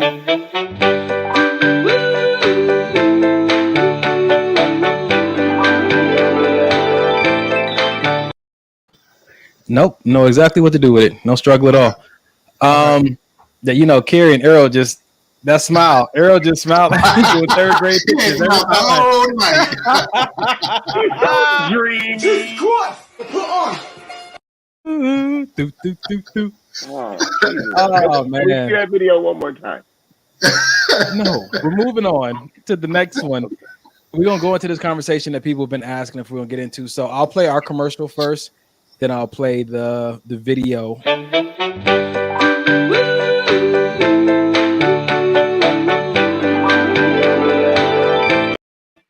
Okay, go ahead. I'm okay now.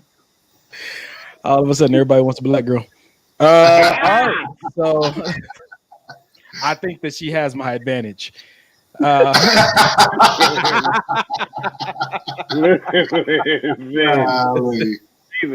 It's that personality. All right, here we go. I think my biggest flex is how I treat my man. I love to see him eating the meal that I cooked. I scratch this man's back to sleep, but I find joy in being your rest. In the comments under that original post, women was roasting her. I don't understand why people frown upon a woman really going above and beyond for her man, especially if he's been the man he's supposed to be. Because she said, as long as it's mutual. Don't do something as long as it's mutual with me. If you don't feel like it's mutual, then just get the fuck on. Don't be with me. If you feel like I'm not giving you that mutual thing, just leave. Who you are is who you are. Be that until you decide to leave. But don't stop doing it and be here. That's a waste of everybody's time. And if it's not truly in your nature to be love and kindness in a relationship, be transparent in the beginning so we can make the decision. I've been with women before who exposed me to parts of myself that I didn't know that I had. Maybe there was never an environment created for me to even see that side of myself. Because if I'm saying that that's not my nature, it doesn't mean that it can't become that. If I love you, I can heal you. She wants to be his mother. What does a submissive woman do for her man? Everything. What does that mean? Like packing his bag, unpacking his bag, just making sure all the things that he wants. And I pretty much read his mind. So it's like, if I know you And I study you. Like, I know how you are in the morning. I know how you are about midday. I know when you're in this mood, what you need. Like, before you can ever ask me for something, I'm already on it. I mean, he's spoiled. And you know, when I talk to my girlfriends about it, they're always like, oh, how you guys doing? And I'm just like, girl, he's rotten. I'm like, he's spoiled rotten. Like, he's rotten. But I love that. Like, I want him to be that. I think my biggest flex is how I treat my man. And I've been known to love people back to health. And sometimes it's very draining, but my love is my superpower. And I used to hate that about myself. But now it's like, I'm just embracing it. Like, that's who I am. Like, if I love you, I can heal you. It's your joy. It is my joy. You know, I love to see him eating the meal that I cooked. I love seeing him sleep easy. Every night, like clockwork, I scratch this man's back to sleep. And I know when he's asleep because I can tell when his breathing changes. And some people might think that's psychotic, but that's like, I just know that's when I'm like, oh, I can stop now. But I find joy in being your rest, you know? So know what that means. And that works for us because he wants what I have to offer. What are you getting from all that you're giving? What are you asking for in return? Okay. That makes me smile every time I see it. Golly, it's ladies and gentlemen, you asked for this this video again. This is your chance to jump in the chat and share. A few people shared some questions with me or some points with me that I'm gonna ask you guys, and then people in the chat can chime in as well if they haven't already. What are they getting in return? Amber Jellin says just be attentive, and Portia said I honestly love it. So here's something that came up. Is this mommy energy? She's talking about the rubbing of the back every night and make sure he has his meals and stuff. Is that overboard for a wife? Is this mama energy? Nope. You don't think so? No, she's taking care of her man how she wants to take care of her man. She's being, however, submissive, and not even just submissive. She's being attentive to her man. She's focused and she's intentional about her man. Period. You know what I'm saying? I don't think it's mommy issues at all. She's intentional about her man. If she, you know what I'm saying, she loved that man. She rub his back. You know what I mean? She do whatever it is that she's doing for him, and that's wonderful. I feel like so. I'm in agreement with Dub as far as that is a wonderful thing, but if I'm being honest and just what I'm learning about myself with certain issues I have as far as moms go, I think it is a little bit of motherly energy in there, because at the end of the day, we're all little boys in adult bodies, and we're all young girls in our adult form. So certain things maybe we didn't get, or certain things where we did feel that sense of comfort and that sense of protection that we don't get from the outside world. Maybe we are not in a sexual way, of course, but maybe we are getting those same kind of feelings from the woman that we are sexual with or are romantic with, and so we are correlating that with that. But even with that motherly energy, I don't think that's necessarily a bad thing. That's you, Dub? Yeah, that's me. Okay. So I don't think there's anything motherly about that, honestly. I feel like that's your person. I feel like you care about that person. You want the best for that person. You want to make that person feel good. You can feel the energy exchange between you and that person. Even if you guys are just in each other's face and you guys kiss and you guys just sitting there breathing each other's breath.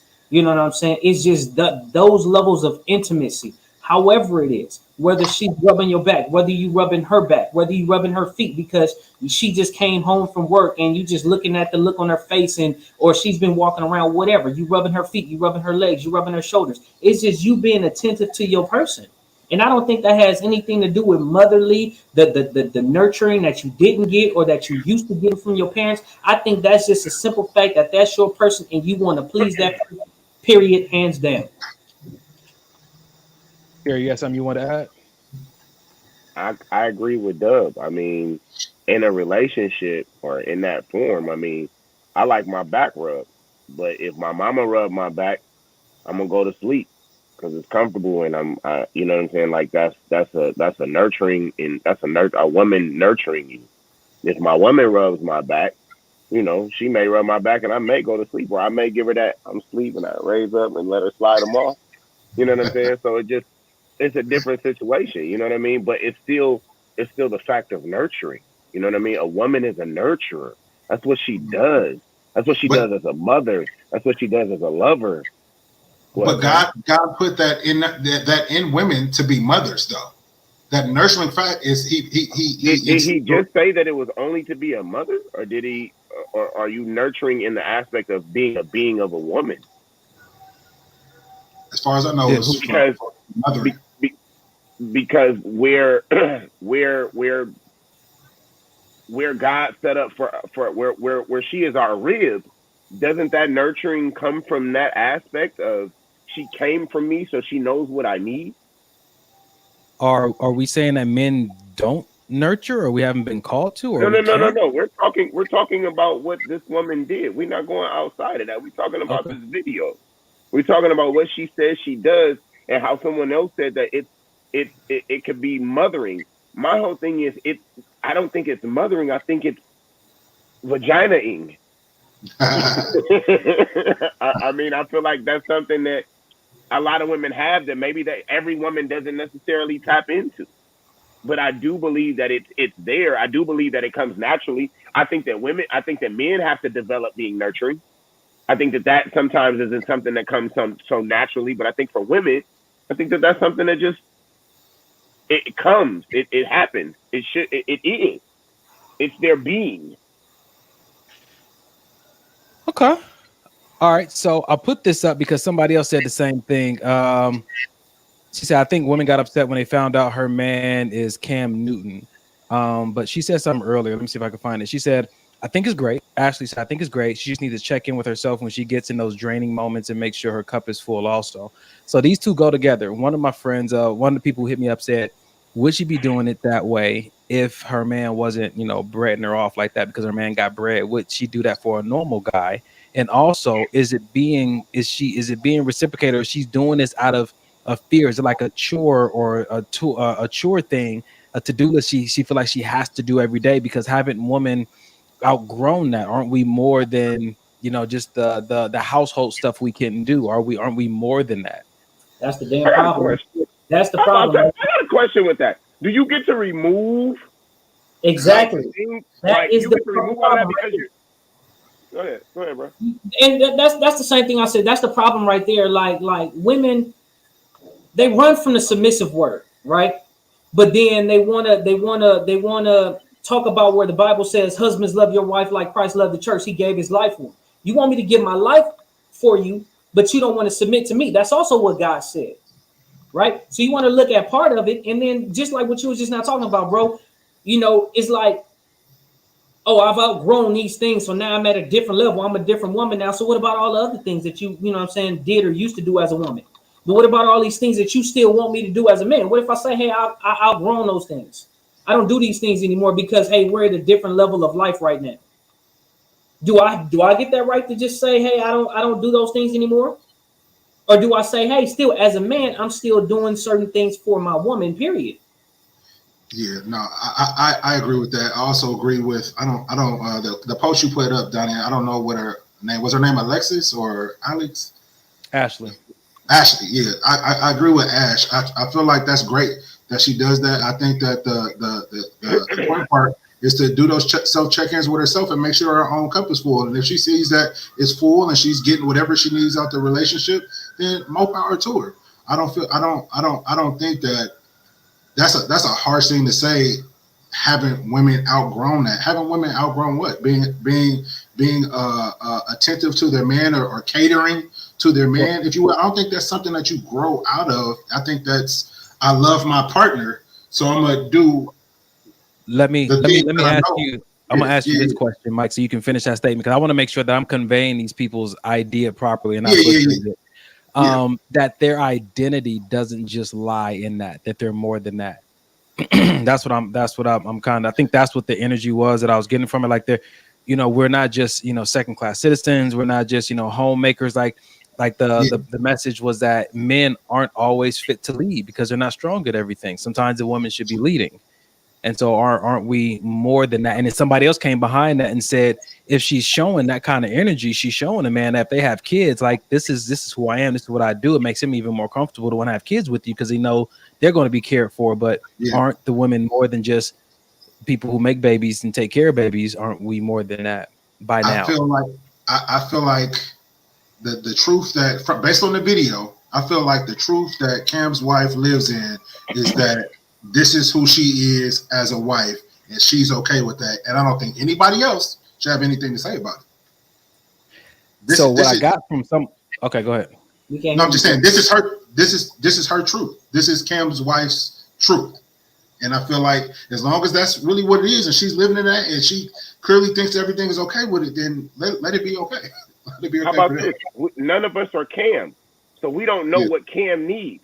Maybe that is exactly what Cam needs, and as the woman she is in the position she is doing her job, and she's doing it well. Mm-hmm. But if that's not your job, if you don't have a Cam that doesn't need his back rub, then back rubbing is not for you, baby. But if he needs a sandwich, hey, come on, E. Come on, E. Get your sandwich, bro. Get your sandwich, he needs a sandwich. Come on, you need to have the lettuce, the mayo, whatever it is. No white stuff for Doug. But there it is. Whatever it is that needs to be there for that sandwich, that's a back rub. Your man needs his back rub in some aspect. It may be a sandwich. It may be head. It may be talking during, getting him through this conversation because he's a coach. Like, whatever it is, that's your job because that's the one fucking person you chose. You chose him. You made the decision. So at least trust your own choice. So she said this, and she said that that's her biggest flex, how she treats her man. And there was some pause to take with, this is my biggest flex, and my love can heal you. Those, for a few women, those seem to be red flags. And this is from women interpreting another woman's body language and the way that she's talking.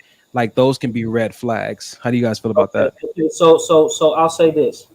If that's piggybacking off what Carrie just said, if that's what she's doing, if that's what her man doing, ladies, I'm gonna tell y'all something. Y'all ready? Y'all listening? That ain't your shit. So stop worrying about it. Stop worrying about what she do for her man. If that's what she's saying, if that's her biggest flex, let that be her biggest flex. If you got a problem with it, that don't have to be your flex. Same thing for us men. You know what I'm saying? It goes the same way. Goes the same way with us. Just because one man do something, he can say, hey, that's his superpower. If that works for him, that works for him. That don't mean that we have to copy it, but that also don't mean that we have to get upset when he says that's what he does and that's what works for him. I feel like a lot of times people are so busy trying to generalize shit that they don't understand everybody is an individual. Everybody is an individual. What works for one may not work for the next. You know what I'm saying? Even if you found 10 people that it worked for the 11th, it may not work. So understand that, you know what I'm saying? Some things may work for the masses, but it doesn't work for everybody. And once you understand that your person is your person, that you're an individual, just like they're an individual, you're working on what that person needs and what you're capable of giving to that person, then it works. But the thing is, like, people need to stop being so worried about everybody else's shit and pay attention to their own. I think in all fair, I agree, because you don't never know what a person is dealing with at home. I think in all fairness, though, we do on the show present the opportunity for people to deposit their opinions, and we want to continue to welcome that. We just got to, but at the same time, recognize that. That's what I'm saying. You have to do that. You know, you can have an opinion about everything. Yeah. At the same time, recognize that, man, what works for one may not work for another. How you guys feel about this? Mike, happy belated. She said, I'm all for being submissive and nurturing, etc. I don't think she's getting hate because of her message. I believe it was because she was the messenger. Oh, see, I don't have no background on her personally, so I wouldn't know. Like, I don't know this lady. I just heard what she said. And we you know what, D? You know what I was thinking too? A lot of times, you know what I mean? We got to make sure that, and I'm saying we, but I'm really speaking for the ladies that are leaving some of the comments. We got to make sure that when we're leaving comments, because sometimes we see you know, or I'll say they. Sometimes they can see a whole bunch of men leaving like right-ons, and yeah, I need a woman like that, and that can create a sense of jealousy because you're not that way. So now you're lashing out saying, "Oh no, I would never do that. She's setting us back." And yeah, why? Because she got all these men on here wanting a woman like that, or you know what I'm saying, or did you have a situation to maybe once you were like that and then you got treated dirty, so now you think that you shouldn't go back that way? Like, go ahead, see. That right there is a lot. I feel like this is just me. I'm just a man. I got a penis. I don't really know what vaginas think in this matter. Got a But penis. what I do think, and from my mindset, is that women generally want to be that way. They generally want to give that, but something they've either seen or something has happened that allows them to think that there is something wrong with this. Be it the man that didn't do well with what was given, be it the father that didn't accept it when it came from the mother, whatever it is that caused that mindset to not be what this is, it's okay. We're not telling you that what you've seen or what you've been through is not okay and your thoughts about that are not okay. I'm telling you that that's not everybody's. And because it is not everybody's, that doesn't mean that you're wrong. It doesn't mean that she's wrong. It means that you guys have experienced something different. Because like Dub said, we are all individuals. We are all different. So what you may have gotten from this, gotten from that, taken from this, or had happened to you is not gonna, it just may happen again, but it may not. So the thing is, you have to cultivate what works for you. That's it. All right. Yep. All right. Well then, let me ask something real quick, bro. Okay. Everybody has an opinion. Everybody has a thought, right? Whatever your thoughts is, everybody is free to have an opinion, a thought, whatever it is about whatever situation that comes across their mind or comes across their thought process, whatever it is that come across their eyes, their eye gate, their ear gate, whatever. Everybody's entitled to feel some type of way, to have an opinion. But just because we have an opinion and we feel some type of way doesn't mean that that's the way it's supposed to be. Yeah. Doesn't mean that, because if I have an opinion about something, I can't sit up here and get mad and just say, no, you got to do this and you got to do this and you got to do that. I can say, hey, that's the way I prefer it.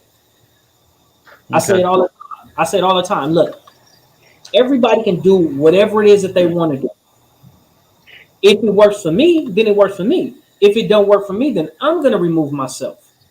But I'm not going to tell somebody what they can and can't do. I know certain things like, people may do, and it's their prerogative. Right. They're capable of doing whatever it is that they want to do. Once again, if she want to spoil her man, let her spoil her man. If people got a problem with her, then let them deal with whatever problem that they have. You know what I'm saying? If that's their own stuff that they going through in their mind, then that's something that they have to fix. So I'm getting some messages about, why the hate would appear. Because Mike said on the first episode, she got a lot of hate for that. So Michael said, she said a lot of things contrary to this. So it appears she has changed because she's dealing with Cam. And I got another text message said, y'all need to listen to the full episode where her husband and sister come on. And so there's clearly more to this conversation. I asked her if she had a link. She sent me the link. So if you guys are interested, I'll share it with you. But I think that for the sake of our podcast, it's good to have these kind of conversations because all kind of personal stuff will always come up. I think that's what we create a great environment for your own feelings and emotions to come up in, and we can all just have a look and say, okay, how much of this? No, go ahead. Finish up. Humble as a path. I'm just kidding. No, I was finishing. Hold on. Damn it. Go. Yep. It's been a while. It's been a while for that one, Mike. That was good. She found love and she found it with Cam. Her perception and perspective changed. She's happy where she is. I don't even need to read the rest. I can actually go back a sentence. Her perception and perspective has changed. Do you guys realize that that's what happens when someone brings what's the word you use all the time, Donnie? When you bring something to their life, better quality, value. Yes, When you bring back, I couldn't find it for some reason. When you bring value to someone's life, their perception and their perspective change. That is growth. And if you with a man or you with a woman and you don't desire for their growth, you are a selfish motherfucker.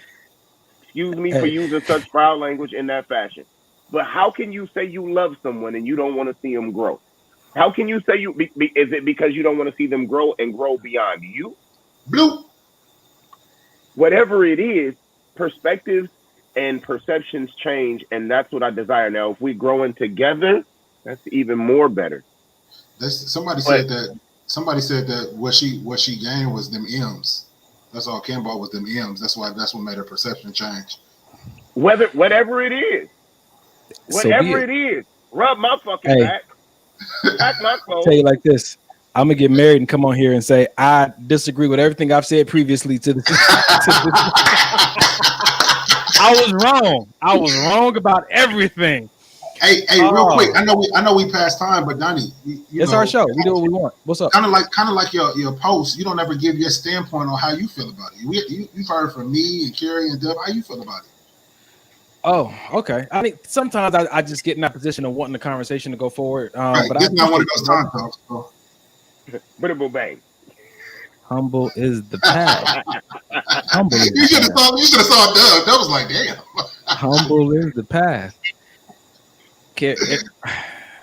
Errol, love you, bro. Thank you for continuing to reiterate freedom in my mind on a consistent basis, because I'm not gonna abandon my freedom and dive into ego, and because this bitch. One fish, two fish, red fish, blue fish. How do I feel about it? To be honest, I don't care. I don't care. I don't care. I just think it's a good conversation, honestly. At the end of the day, she's not my woman, it ain't my back. And I'm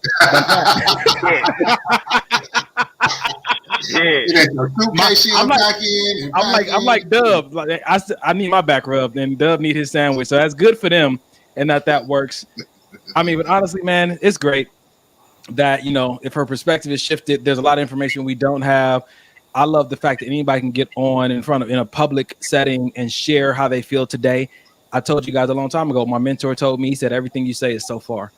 Everything is so far. No matter how passionate you are, no matter how convicted you are about what you feel and what you think you know today, it's only so far, because something can happen today or tomorrow to change your perspective totally. So stay humble and be willing to change your mind. Don't be, if this has been my narrative for 30 years, I met somebody and my perspective is shifted, and because I don't want to be embarrassed, I go out and still try to publicly present myself like I haven't been changed.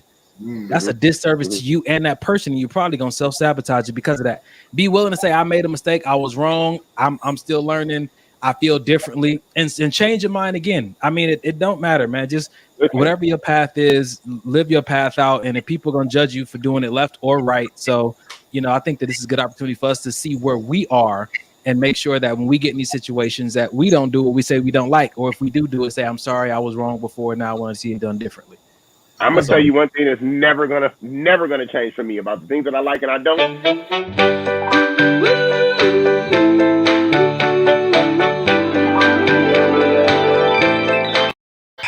Never gonna change. It's a little bounce after the little. Yeah, that's nice. Listen, that's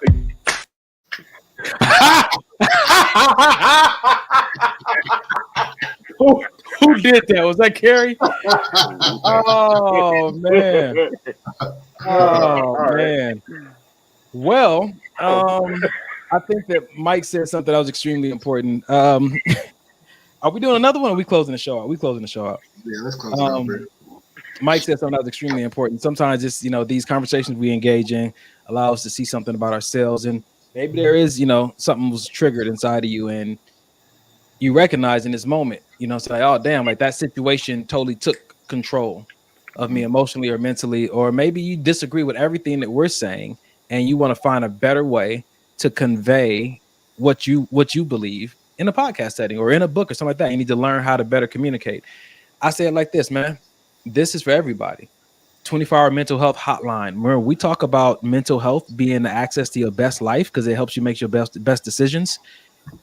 It's not just for people who have trauma. Therapy, counseling, support groups is not just for people who have trauma. It could be for someone who's trying to develop a skill. I think that a lot of times on this show, what I've recognized is certain people in the audience who are trying to chime in, they're trying to put words to their emotions and how they feel, and they're struggling with it. And what you feel and what you think may be actually what could be the key to helping us, but you just don't know how to put it into words. And I think that, even therapy can help you with that. Put it into words. So it could be a skill set you're trying to develop, or it could be therapy that you're trying to get healed from or made whole. It could be a mindset you can't seem to shake. If you go to my Instagram page, you'll see that I put up something from this guy who studies neuroscience and quantum physics, and he talks about the mind and how it connects to the body and healing. And I think that it's worth investing in. Your mental health is worth investing in. It impacts you more than you understand, on a biological level and even your future.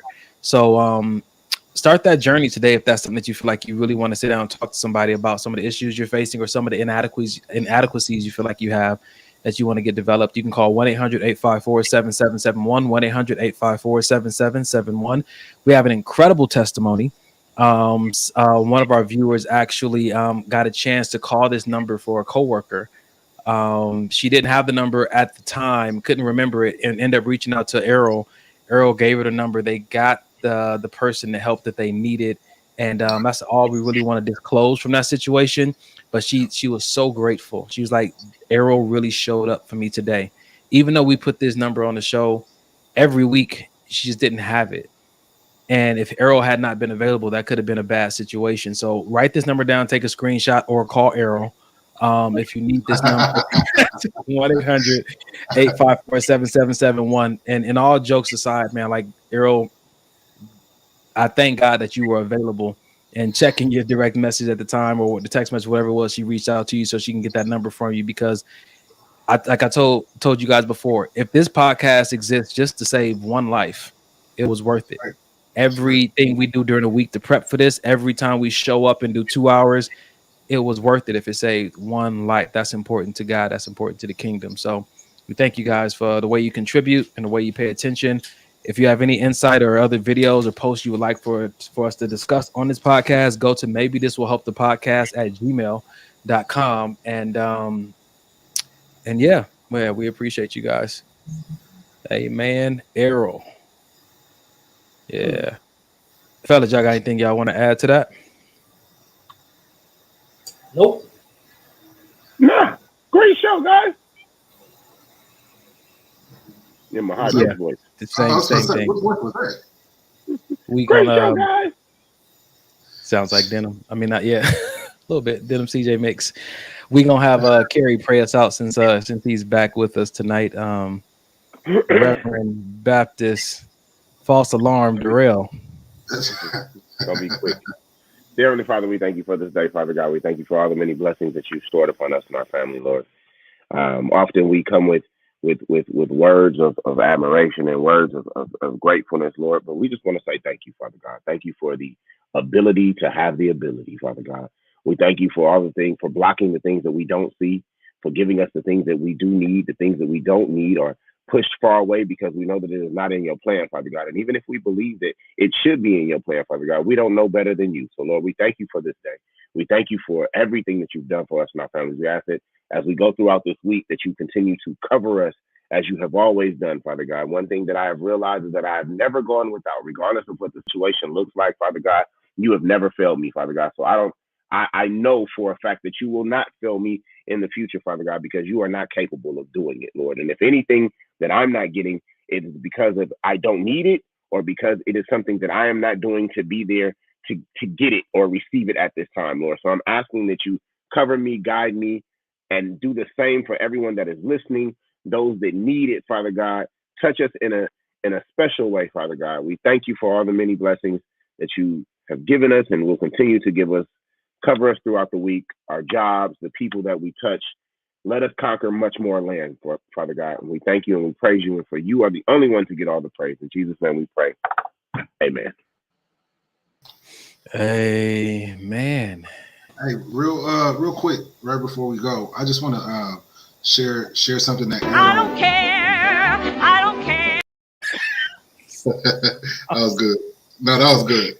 No, that was good. Listen, that was good. No, but he told me when I had reached out to him about stuff that I was going through or whatever. He told me, and it stuck I with me. don't care. He said, don't give up, and it stuck with me, and it caused me to have a shift in my way of viewing things, my way of viewing certain situations that I found myself in. So I just like to repeat that to everybody else. No matter what you're going through this week, or you're dreading to go into work, or you got a situation you're going through, it's going to be a rough week. Just don't give up. Just push through it. Ask God for help. Donnie gave a number. Reach out to the number. Whatever it takes. Just don't give up. That's it. Amen. Thank y'all for coming out. God bless. Touche.